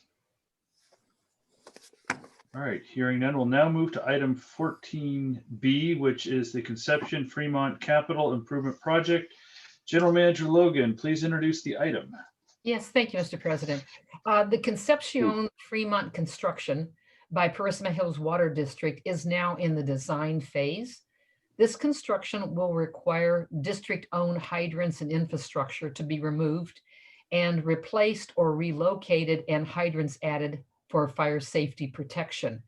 F&L with District Engineer Jeff Tarantino and Parisima Hills Water District prepared reports. Both of those reports are attached in your packet on the Concepcion Fremont construction project. And Mr. Tarantino can provide comment on these reports. I recommend approval for the general manager to notify Parisima Hills Water District of the district's approval for Parisima Hills Water District to add this project to the construction project, and then for the GM to bring an agreement for the project construction back at a future time for a commission meeting and review. Mr. Tarantino, could you please provide comments on the report that you prepared on this project, and talk about, if you would, the site walk and all that participated in the site walk to do this project? Thank you. Yes, General Manager Logan, thank you so much. Yes, as General Manager mentioned, the Parisima Hills Water District has notified the fire district that they intend to move forward with a water main replacement project. They have given it the name Concepcion and Fremont Water Main Replacement Project. So as part of the process to review the proposed improvements in the field, so evaluating the existing fire hydrant, district-owned fire hydrants and the infrastructure, as well as observe the existing spacing and conditions of the fire hydrant, a site walk was convened with several parties. And so, yes, Sarah, would you mind going to the second page there with the table? So we had a good representation from multiple stakeholders. So we had representatives from Parisima Hills Water District and their designer Proctor Consulting Group. We also had representatives from Santa Clara County Fire Department, from the Deputy Fire Marshal's Office, Emergency Services Manager Gluhan attended, and then myself and one of my staff participated in the site walk as well. The goal of the site walk, as I mentioned, was to really observe the existing conditions of the existing district infrastructure to determine if we can reuse fire hydrants based on the existing age, whether any fire hydrants required to be potentially relocated to facilitate construction, and also observe the existing spacing of existing fire hydrants, and with input both from Emergency Services Manager Gluhan and Deputy Fire Marshal's Office, determined whether or not there was sufficient visual evidence to add additional fire hydrants to improve fire suppression abilities. And so what we found was that there are 5 total existing hydrants listed here on the screen that can essentially remain in place. They'll be slightly relocated to facilitate construction, but those existing hydrants will be reused. One existing hydrant will need to be relocated more than 50 feet. But again, still reusing components of the existing hydrants. These are all hydrants that were installed within the last 10 to 15 years. And finally, we identified 3 new hydrant locations with the assistance of Deputy Fire Marshal's Office. So Sarah, would you mind going to the, I think it's the 4th PDF page? Yes, one more. We have so here in this exhibit is a kind of an overview of the limits of the project. And we have highlighted which hydrants are going to be replaced. And those are items 1, and there's a couple more there. If you zoom out, there's any designated with items 1A through C. Item 2 is the hydrant to be relocated. And then finally, items 3A through C are the 3 new hydrants proposed to be installed as part of this work. We also, as part of the packet with the commissioners, you can actually see the current draft of the design, where we've highlighted in particular the highlights here on the overview page, but I'll let the commissioners look at that on their own unless there's further questions. So that is the end of my report, and happy to answer any questions. Great. Thank you, Mr. Tarantino. Thank you, General Manager Logan. Are there any further questions, clarifying questions from the commission regarding item B? All right. I'll now entertain a motion for item 14B. So I need a motion and a second, please. I'll move that we approve item B. 14B. Thank you, George. I need a second, please. Duffy seconds it. Thank you, Duffy. All right, the item is now open for discussion. Is there any discussion from the commission on item 14B? I would just like to say that I'm pleased to see us make this kind of move. And, you know, we really want to deal with prevention, but we can't forget the actual ability to suppress fires as being part of our core mission, and to space fire hydrants closer, you know, in 500 feet sounds like sounds like an essential thing that we should do. Thank you, George. Any other comments from the commissioners? Questions? All right. Any comments, questions from the public? Right. This is Steve Jordan. I do have a question. Steve, go ahead, please. Steve Jordan. I'm a director of Prisma Hills Water District. So I actually mainly wanted to bring something to your attention, which can be after the vote, but regarding our desire to have reestablish our joint committee between Prisma Hills Water District and the fire district. So that's something that we set up and voted on at our board meeting last week. So I just wanted to mention that, and I look forward to working with the fire district on other issues regarding hydrants. Great. Thank you, Steve. Thanks. Any Sounds further good. questions from the public? Comments? All right. Hearing no further comments or questions, we will now move to the roll call vote. District Clerk Vargas, please conduct the vote. President Warren, Yes. Commissioner Tyson, Yes. Commissioner Price, Yes. Commissioner Carr, Yes. Commissioner Kearney. Yes. Okay, and the motion passes 5-0 with one absent. All right. We'll now move to item 15, hazardous fuel reduction report. Item 15A is the agreement with Santa Clara County Fire Safe Council for various program services. General Manager Logan, please introduce the item. Yes, well, this is a nice item to talk about now because we just finished talking about the hydrants, and one of the general missions of the fire district is to suppress fires. This item talks about prevention and protection from fires, and that's with hazardous fuel reduction. And so I'm just very, very pleased to recommend the approval of this agreement. It combines two prior expiring agreements and amendments with Santa Clara County Fire Safe Council for brush chipping, HIZ, and shaded fuel breaks into one master agreement.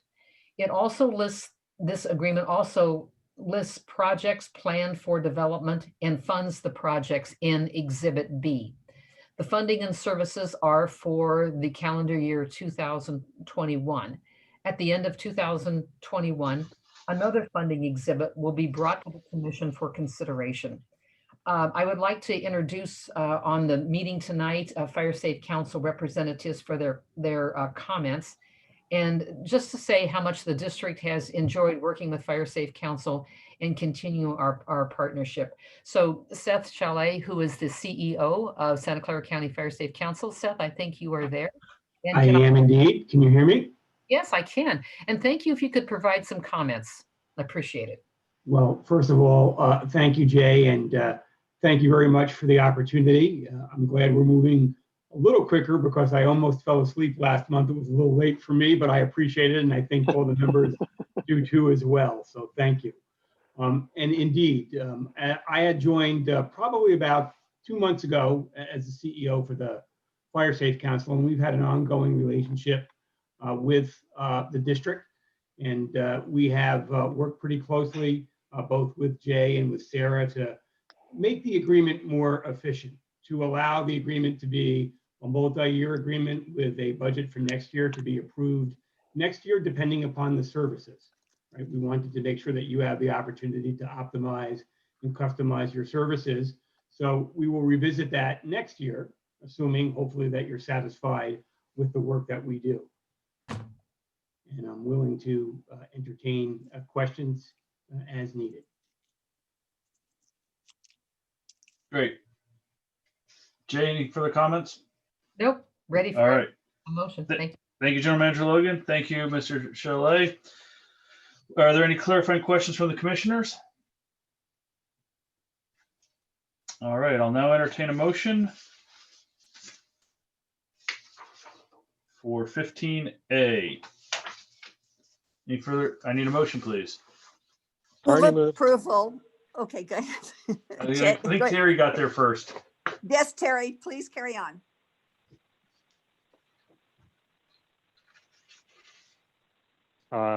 Commissioner Kearney moves. Thank you, Terry. Need a second? Oh, can I second then, Terry?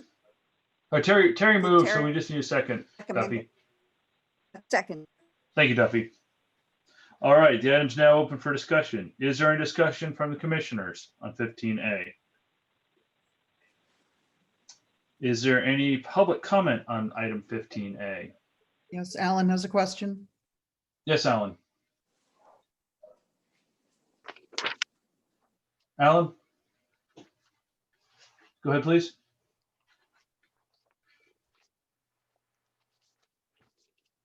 Alan, are you on mute? No, he's not. But I don't see his microphone. I don't think he's got an audio connection. He has an audio, but not a video.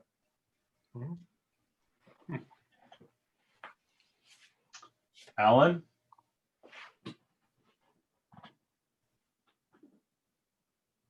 Can you hear me now? Now we can hear you. I'm sorry, a little technical problem at my end. Thank you. I can't find anywhere in the agreement where it specifies the hourly rate at which the personnel assigned to the project will be charged.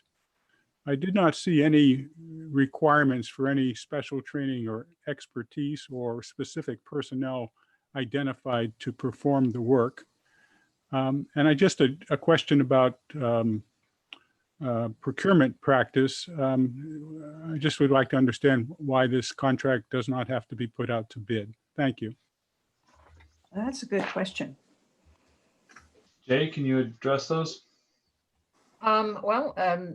Let's see. Let's start with the bidding. And can I ask Chris Sheldon, would you like to speak on that as to the form and legality of the agreement?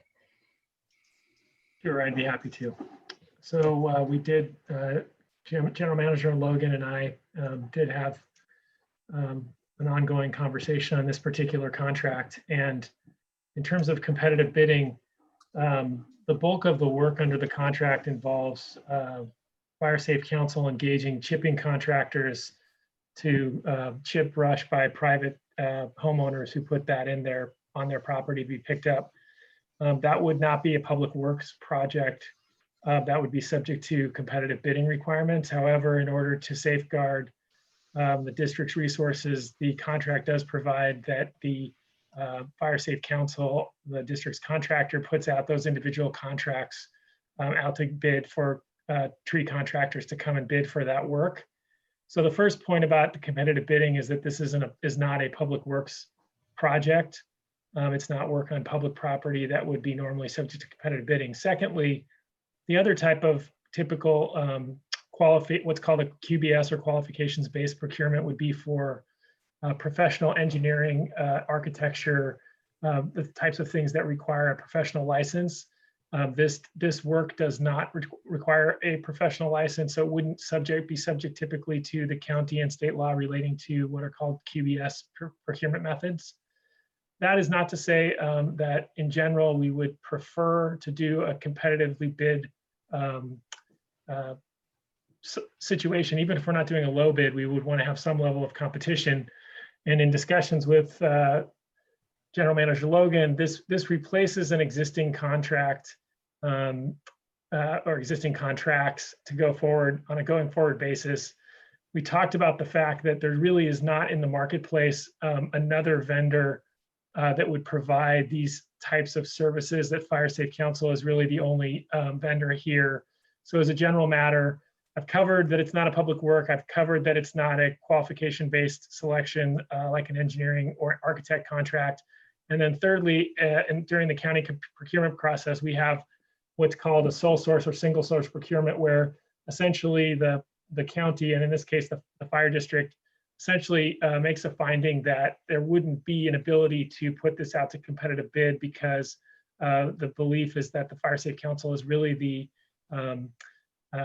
single source or sole source for this type of expertise. So my view is the vast majority of the contract, roughly $500,000 of an $800,000 contract, relates to the management of the third-party contractors doing the chipping itself. Supervisor Logan's negotiated a 12.5% overhead rate on that. I should have also noted too that the contractor is required to pay prevailing wage for the work that they're doing under this contract because we're using public money.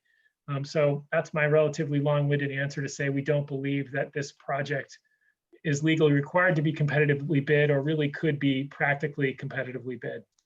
Thank you, President Warren. Thank you, Chris. All right, so that takes care of, I think you addressed the question around the procurement, and it, I think, also addresses the hourly rate question there too, because it's a the uplift of 12.5%. Actually, I'm glad you referenced that, if I may, President Warren. Sure, please. So the 12.5% is the uplift on the contractor's invoices for management of the contracting process.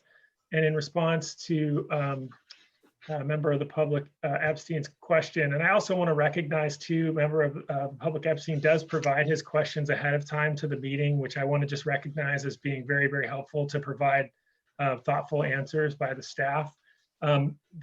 The Exhibit B of the contract essentially states that the district would pay the payroll rates of the individual employee of the Fire Safe Council plus a uplift charge of 25% for essentially for the overhead costs of the Fire Safe Council. And I'm told that in the existing contracts as well as the new contracts, each invoice that's paid by the district has the individual's name and their payroll rate.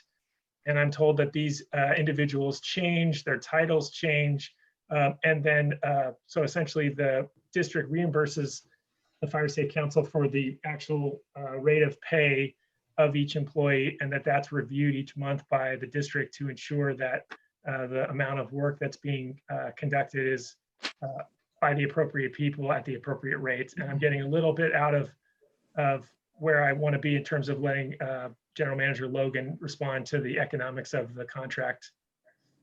Well, thank you, Chris. That was very thorough. Yes. I have nothing, other comments. Seth, do you have anything that I see you nodding your head? Anything you'd want to highlight? No, I think that was frankly a fairly comprehensive review. We do use different personnel depending upon the nature of the job and the timing of the job. But as described, the invoices are documented, the rates are detailed, and all that information is available. Yes, yes, thank you. And I will say that there is a lot of flexibility that goes on, and thank you, Fire Safe Council, for doing this, because we hit a wind event this week, and as of Sunday, we're canceling then what the contractor is going to do. You've had illness, COVID-19 with the contractor crews, certainly with the crews, and those all have to be changed. So we've got a lot of flexibility, but each of those rates comes into the district on an invoice and is reviewed accordingly. So thank you for your flexibility on that, Fire Safe Council. Thank you. You're welcome. All right, any further public comment? All right, with that, District Clerk Vargas, please conduct a roll call vote. Great. President Warren, Yes. Commissioner Tyson, Yes. Commissioner Price, Yes. Commissioner Carr, Yes. and Commissioner Kearney. Yes. Right, and the motion passes 5-0 with one absent. Thank you. We'll now move to item 16, the personnel update. Item 16A is the second amendment to the Emergency Services Manager Employment Agreement. General Manager Logan, please introduce the item. Yes, thank you, President Warren. And I'm just very pleased to recommend continuation of the part-time emergency services manager position with Denise Gluhan and continuation of her services to the district. Denise will be managing many of the fire protection projects for the district, and I recommend approval of the second amendment to her emergency services agreement. The terms of the amendment are fairly well spelled out there in the agenda item, and the agreement is attached. Great. So, recommend approval. Thank you. Thank you, Madam General Manager Logan. Are there any clarifying questions from the commission? If not, thank you. Then I will now entertain a motion for item 16A. So moved. 16A, Tyson. Thank you, George. You need a second? Duffy seconds. Thank you, Duffy. All right, the item is now open for discussion. Any further discussion from the commissioners? Glad to have you on board, Denise. I'd like to second George's comments. Glad you're on the team. All right, any comments or questions from the public? Hearing none. District Clerk Vargas, please conduct a roll call vote. President Warren, Emphatic yes. Commissioner Tyson, Equally emphatic, yes. Commissioner Price, Yes. Terrific. Commissioner Carr, Yes, indeed. right, Commissioner Kearney. Emphatic +2. Oh, Yes. arms race we have going here. And the motion emphatically passes 5-0 with one absent. Great, and I think we lost Terry in the process. Oh, no. Yes, we did. I was just going to chime in. Terry just dropped off the call. I'll let you know when he joins again. All right. Well, Yeah. thank you very much. I'm glad. Welcome. Thank you, Denise, for agreeing to remain as part of the group. All right. We'll now move to item 16B. 16B is the employment agreement for a full-time general analyst. General Manager Logan, please introduce the item. Yes, and just to comment, Commissioner Kearney is dropping off. He's exhausted. He's had a 12-hour day, so he got through the yeoman's work of this agenda. I very much appreciate what he is doing to continue on his long work day, and now he's dropped off, so he won't be rejoining. All right. So we're at 4, right? Yes. So if one commissioner has to drop off, we have to go into recess until we reestablish communication with said commissioner. So, Yes. Thank you. all right. He just Okay, cool. joined the call again. FYI. Oh, okay. Oh, thank Oh, he you. is? Okay, good. All right, we're 16. back to 5.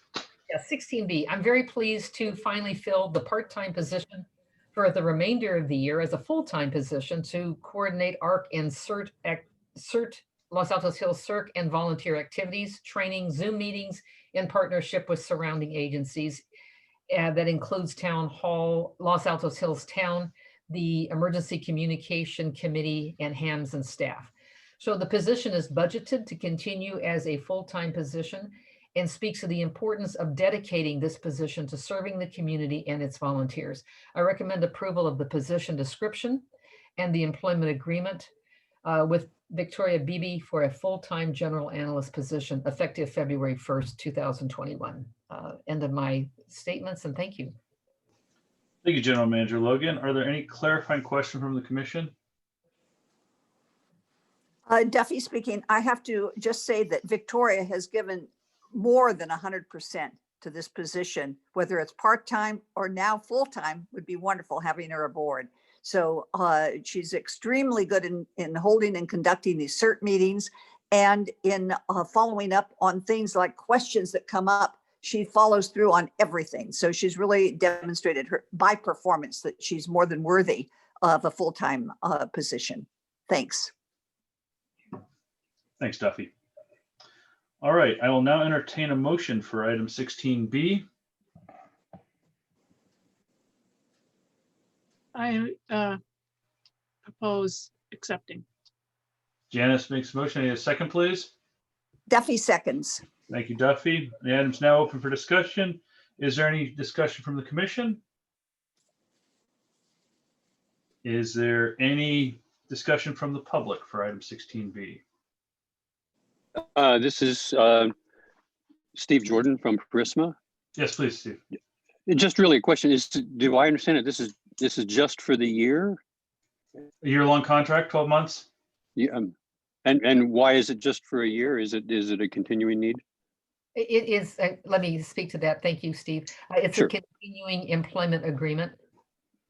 But it's budgeted for, what I was trying to state is it's a half-time position in the budget this year, which the end of the year, it's a full-time position, then moving into a full-time position for next year in the budget. So I was speaking Thank you. for the position, but the agreement itself is an ongoing full-time general analyst position. Thank you for that clarification. Okay, thank you. Thank you. Any additional public comments? All right. Hearing none, we'll now move to the vote. District Clerk Vargas, please conduct a roll call vote. President Warren, An enthusiastic yes. Commissioner Tyson, A resounding yes. Commissioner Price, Ditto, yes. Commissioner Carr, Same here. Yes, indeed. and Commissioner Kearney. A yes, so resounding, it was worthwhile hanging on by my fingernails to make it. Thank you, and good night. I've really got to sign off. Thank you, Terry. Thank you, Terry. Thank you for hanging in there. Great. Great, and the motion passes 5-0 with 1 absent. Thank you. All right, we'll now move to item 17, the independent contractor agreement. 17A is the third amendment to the independent contractor agreement for consulting services. General Manager Logan, please introduce the item. Yes, again, I'm very pleased to recommend a third amendment to extend the independent contractor agreement for consulting services for special projects consulting with Sarah Hendricks. And this is for a period of 1 year, February 1st, 2021 through February 1st, 2022. And Sarah is handling many of our special projects for us. So I recommend extending her agreement by a year as an independent contractor. Thank you. Thank you, General Manager Logan. Are there any clarifying questions from the commission? I don't recall, is there an hourly commitment? I don't know how many hours this represents. Yes, thank you. It's up to 20 hours. And then if it goes over the 20 hours, it's with the approval of the general manager. Sarah's intention is to stay at about 20 hours, and it fluctuates a little bit based upon projects. And this has been a daunting month. So, as projects come and go, it can increase or lower, but it averages at about 20. Thank you. Thank you. All right. With that, we'll now entertain a motion for item 17A. I need a motion for 17A, please. Tyson moves 17A. Thank you, George. Need a second, please. Hey, Duffy seconds. Thank you, Duffy. The item is now open for discussion. Is there any discussion from the commission? Is there any public comment for item 17A? No further discussion. We'll now vote. District Clerk Vargas, please conduct a roll call vote. President Warren, A very strong yes. Commissioner Tyson, An ebullient yes. Commissioner Price, And thanks, yes. Thanks, Sarah. Commissioner Carr. Yes, indeed. All right, wonderful. So the motion passes 4-0 with 2 absent. All right. We'll now move to item 18, financial consultant and district clerk report. Item 18A is the report. Financial consultant Vargas, please provide the report. Great. Well, thank you very much, commissioners, for hanging out so long. And I just really quickly want to go over the fiscal year 2021-22 budget. And I don't know if Sarah, if you can go to the next slide. Just giving a disclaimer. Now, the whole point of our budget here is to support our mission. The mission, again, I want to reiterate, to protect the lives, property, and environment within the community it serves from fire, disaster, medical emergencies, or other incidents through education, prevention, and emergency response services for the town of Los Altos Hills and the adjacent county areas. And there are 3 pillars that we use to support our mission. That's the CWPP, the strategic plan for, I have a typo there, it should be 2020 through 2022. And of course, then the budget is what is the funding for all of this. And of course, we use our forward-looking community resilience chart. If you can go to the next slide, we're all familiar with that. That just provides sort of a framework of flow for the district. And next slide, just a little bit of background. So draft 1 was presented to you at the November meeting. Draft 2, we had a publicly held special meeting of the Commission Budget Subcommittee. It consisted of Roger Spreen and Janice Carr back on December 15th. And after discussion and input for the public, the subcommittee accepted the draft 2. And now between December 15th and today's date of January 19th, changes were made. And so now we present to you tonight draft 3. And draft 3, if you have any changes that will be made, I will make note of that. And this will be submitted to the County of Santa Clara Office of Budget and Analysis, OBA. Their due date is February 12th. So we have to get this budget approved at tonight's meeting because their due date is before our next meeting in February on February 16th. So next slide, please. And I just, again, this is in your packet, some of the budget highlights. I think really what I want to point out is our contract services, which is, the contract with Santa Clara County Fire District, the battalion chief, extra fire season staffing, and other services that are providing fire disaster emergency protection. That's 67% of our budgeted expenditures. So again, the lion's share of what we do, and of course, how we accomplish our mission is through that. And then our projects and programs, which is, the education, the outreach, communication, and the programs that reduce the vegetation and brush. That's 20% of our budgeted expenditures. So combined, 87% of the district's budgeted expenditures are really just hammering down our mission statement.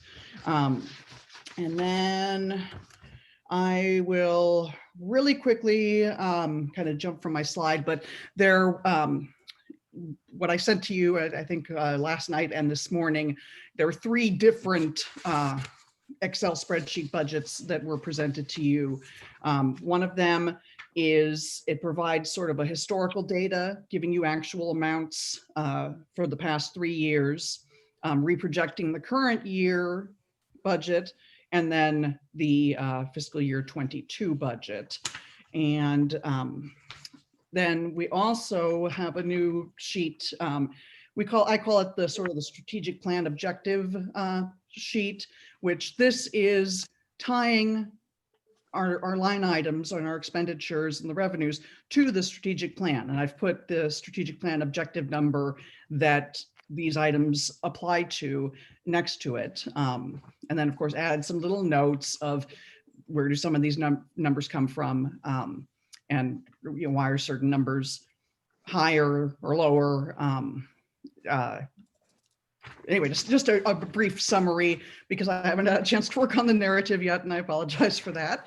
And then finally, the last sheet is what is provided to OBA. They don't see all of the historical data, and they don't see the strategic plan in the notes. It's just, very straightforward. This is what our budget is. Now, differences between draft 2 and draft 3, mostly is that we received the updated revenue figures from OBA on the 17th of December. So those numbers changed. It was a little bit less revenue than what we presented on December 15th. Other changes are due to the contracts that we reviewed earlier today. So there, slight changes based on Fire Safe Council's contract. We have a more definite number, changes based on the employees, changes based on Sarah's contract. And I think that probably about covers it. We do end up showing slight net income for the year. So that's a good thing. We're very break even with the money that's coming in and the money that's going out. And then also at the very bottom, I provide a estimated balance sheet showing what our cash reserves will be. Capital assets, there was I think I talked about it in November, there was increase in the value of our capital assets based on the fact that we hadn't accounted for the hydrant laterals in the basis of our capital assets. So that number did end up increasing. It was almost 1.5 million. So now we have stronger total assets. And then our commitments, we changed the commitments from December 15th, added more to operations, and an extra $3 million to the operations, and that's covering the daily operations, or what keeps us going day to day. So contract with Santa Clara County Fire District, our employees, the battalion chief, most especially. And these are in periods where revenue, right now we're in a economy that we don't know what the future holds, and we don't know if it'll stay stable. Right now, we're lucky that it is stable, but tomorrow that could all change. So we wanted to have committed funds so that we can keep this district going. And then emergency ops increased a little bit, and that's simply because when we originally made the commitment for emergency operations 6 or 7 years ago, well, each year the contract with Santa Clara County Fire District increases slightly. So we wanted to, again, make sure that we're covered in the case of disaster, natural disaster. And then buildings and improvements, we increased slightly. This is the CIP for the El Monte Fire Station and also the district lot developments that we're looking into. And then we still have the wildfire protection technology and commitment to hydrants and infrastructures, which we've had in past years. So what I'm looking for tonight is, taking any questions from you and any suggested changes. But if there's none, then we will submit this draft 3 to OBA. And then again, if there are any changes between tonight's meeting and February 16th meeting, I will let you know of them at the February 16th meeting. In March, on our March 16th meeting, after our budget has been reviewed by OBA and the County Executive's Office, I will present then the final budget, which we will approve and post to the website to the public. And then I have some other timelines there. The budget workshops are happening in May, and the budget hearings will occur in June. So that is the end of my report, and I'm happy to take any questions. Great, thank you, Corey. All right, any questions from the commission regarding the financial report? Yes, George. Yes, I have a question. This is really actually for you, Chief Glass. I noticed when it comes to, say, extra fire season, no, I'm sorry, it just disappeared on me. But anyway, the extra staffing during the fire season. And a couple years ago, we had a higher number, and then it dropped because we made it, I think, more specific to red flag days or something like that. And I just wanted to know if we wanted to or needed a more enhanced fire season. I'm still not seeing the line that reminds me what it's called, but it's the extra fire season staff. That's what it's called. Yeah. If we needed that, would it be hard to find? I'm just picturing if it's a drier year, if there's more high winds, we might have more periods of this. And I would just want to make sure we don't exhaust people by having people on this high alert for so long. And is there anything we can be thinking about in preparation for that? I appreciate the question, Commissioner Tyson, and I did have some email correspondence with Clerk Vargas regarding this. That's why there's the budget number has been bolstered a little bit this upcoming year, because we do predict a drier fire season in which we'll have to upstaff that piece of equipment longer, and so we want to have the monies allocated ahead of time. Again, part of the mission of the organization is to provide that service. We do that through contract with the district here, but we're also happy to do it. Today, we, with the support of the board, we're able to stand up into 374. It was also deployed to a fire in CZU today, which was great. We had 5 engines over there. So again, I think it's a worthwhile endeavor. And again, as we look to find new and creative ways to partner with the Palo Alto Station 8 staffing, this would allocate that extra up staffing. As for the crews, we have a fresh group of bodies all the time, and we have limits on the amount of days that they are forced to work, if you will, so that we maintain that adequate work rest cycle. All right, good. Thank you. Great. Any other question from the commission? Yeah, Yes, one Duffy. question. Okay, great. Along that in that same category, I see there's a pumper tanker allocation there for 550,000. Is this have we already committed to that? Manager, Yeah, I can. Yeah. That is in the budget. The chief and I have had conversations about equipment that would enhance the fire protection for the district. And Okay. so that money is set aside for that. We have a lot of discussion to do about that, if that's the best way to operate. But it's basically a fire hydrant on wheels that could get out to burn preserve or to some of the open space, and also some of the areas that may need extra fire flow given a particular event. Chief Glass, he would like to make a mention of that also.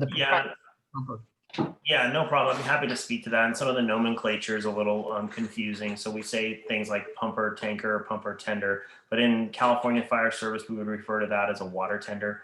And specifically, they are then subdivided by support and or tactical.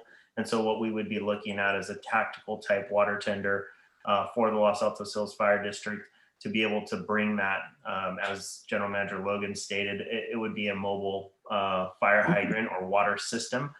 Anywhere between 1,500 and 2,500 gallons is a common size. We don't want it to be too big, because we need it to be able to navigate the tight streets and areas within the fire district where we'll be serving. Currently, Central Fire District has a 2,500 gallon tactical water tender that is available, through the normal dispatching procedure. But again, this is a tool as we look at wildfire preparedness and response and resiliency that we think would be very beneficial to the district. So the fire chief and General Manager Logan have had several conversations. We have several small tactical water tender examples that we can provide to the commission if this is a route that the board chooses to go. The only other thing I have, I'm curious about, Corey, doing the budget narrative. That budget narrative will come later. When do you do the budget narrative? We compile all of that, because I think that's an extremely useful tool, and would be extremely useful to any of the new commissioners to have each line item, the justification for each line item annotated, that they can have available as they become oriented to the position that they're going to be in. But it's my understanding, and correct me if I'm wrong, that we don't send that forward to OBA. That's something that we keep as an internal document within the district. And yet I think that's such an important thing, to have that entire budget narrative available to anybody in OBA, or certainly to Jeff Smith, the county exec should have it available, or whoever reviews our budget before they're making decisions about what they're going to be, trying to toss out, or for us to be able to share. So comments, Jay, if you don't mind commenting about how we use that budget narrative. Yeah. Well, Corey and I will be writing the budget narrative and presenting it in February. The budget narrative we use all the time. I use it frequently for copy paste information. It's really a well-designed document. And it is posted on the website with our financial information. Right. If you think of the county's perspective of the billions of dollars that they deal with, Yeah. not the most riveting information that they read in a day. So it's very much for our internal and external use as we communicate. That's kind of I love it. I very much enjoy the exercise of going through the budget narrative. Corey, Right. would you like to make some comments too? Yes, yeah. So I agree that the budget narrative is a very important document, and I would have liked to have had it at January's meeting, but you know, unfortunately, my dual role as clerk and financial consultant, sometimes my time is limited, but I am definitely aiming for a first draft for February. Right. Great job. Okay. I want to mention too, as Chief Glass was talking, if you think about the logistics now, we've got a very strategically located district parcel. We have Station 8, which can be a very strategically located firefighting platform. And then we have the equipment that we can use between those. What we're doing is we're really solidifying our northern boundaries. We've got this shaded fuel break, so we know that we can get firefighters in there to ward off and stage fires. All of those coming together form a pattern of defense to the northern boundaries of the district. And then Denise is going to take it up on the western boundaries along the highways there and start working with Fire Safe Council on fuel breaks. We're talking shaded fuel breaks. Now we're going to go into the fuel break model. And so that's going to be a pattern. It's all in the, it's allotted for here in the budget. It's in our strategic plan. It's in our conversation. It's going to be in our CWPP. You see how these tenants all come together. Sure. And working as the district with Central Fire is absolutely critical that we do this operational integration and functionality with them. And I think we're just going to be so much stronger and can provide such better resiliency to our community. And that is the word of the year, is resiliency. Excellent. So, yeah, that's the overarching goal here. Thank you. Yeah. Terrific. Great. Thank you. Any other questions on the commissioners? All right, so now I'll entertain a motion to approve the draft budget. So I need a motion from a commissioner. Recommend approval. That's the first. I need a second, please. I smell second. Thank you, George. Item's now open for discussion. Is there any further discussion from the commissioners on item 18B? Just a comment, Chief Glass, if you ever buy one of those brush masticators, I think you have to have a rule that commissioners are allowed to drive it. Yeah, a masticator is one of those tools. I think feller buncher, that might be the other one you want to look into.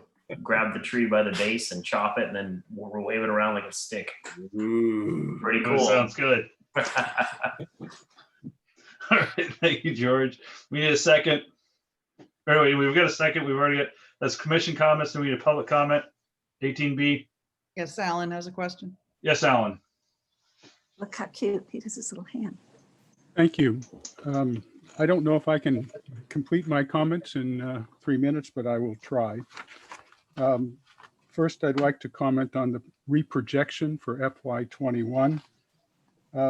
There's a line for apparatus enhancements that shows $200,000.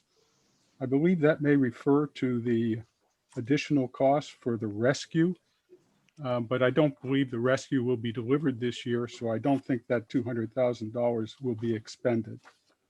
Also, if you go down to the fire service water flow, there is $500,000 in the reprojection for that.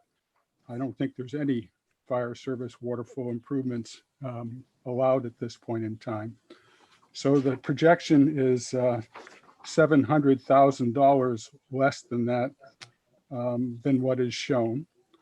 While we're at that point, I'd like to also point out that the actual expenditures on projects this year will probably be around $750,000 versus the $5 million that was budgeted. At the bottom of the page, it says assigned fund balance. It's actually the unassigned fund balance. The part that's left over, I believe, is technically called the unassigned fund balance. With regards to the budget for 2022, 2. I question the need for 4.5 full-time employees. There isn't any supporting details for the Foothill Park or the protection hand crews. The contingencies in this budget in total are over $1 million, which to me seems quite excessive to put in. If you add up the line items that are the ones that Fire Safe is responsible for, they add up to $1.4 million, but the contract with Fire Safe is only for $796,000. I also, as I mentioned earlier, question whether a water tanker is the best option for the district, and I'd be interested to learn whether it's what class it's going to be. Then the issue about facilities plans. If we bought this tanker, who would man the tanker? Where would the tanker be? Tender. Where would the tender be located? And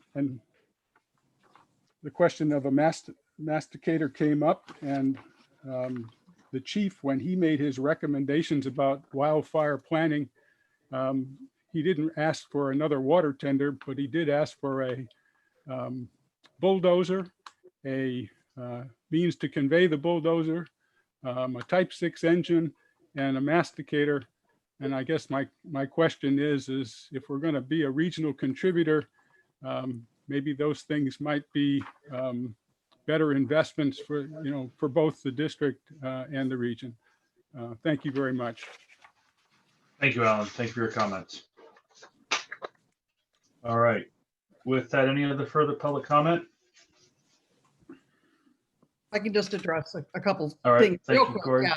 So I did talk with Chief Glass about that apparatus enhancements that was presented by Chief Bowden back last year at an original budgeted cost of $375, and Chief Glass has indicated that he believed that we should have part of it in this current fiscal year, part of it in the next fiscal year. That seemed reasonable to him. The assigned fund balance, yeah, it was previously called unassigned fund balance, but we are now, I want to be in conjunction with the county, and that is what the county on their financial report referred to that as the assigned fund balance. So that's just collaborating with them. And yeah, I think other items, I don't know if Jay wants to address anything or. Yeah, no comments. Thank you. I think just move on with the agenda. All right. Thank you. Thank you. All right. So hearing no further public comment, we need a roll call vote. District Clerk Vargas. Okay. President Warren. Yes. Commissioner Tyson. Yes. Commissioner Price. Yes. Commissioner Khan. Janice? Yes. All right, and that motion passes 4-0 with 2 absent. All right. Everyone. Thank you. Thank you, everyone, for your comments. All right, now we'll now move to item 19, commission member reports. 19A is future agenda items. Do commissioners or staff have topics or items they would like to add as future agenda items? George, Duffy, Janice? No.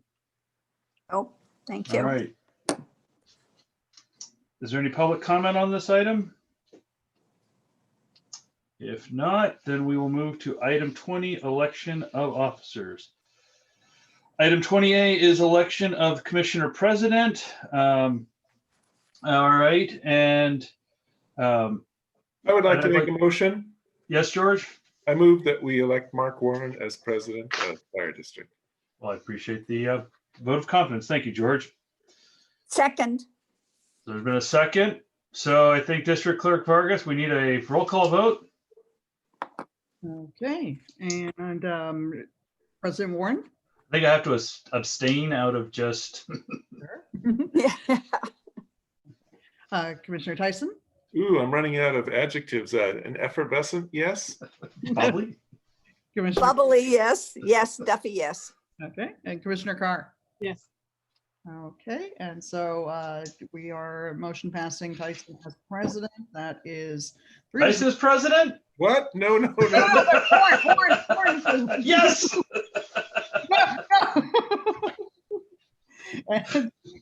And okay, so it's Warren as president, 3-0 with 1 abstain and 2 absent.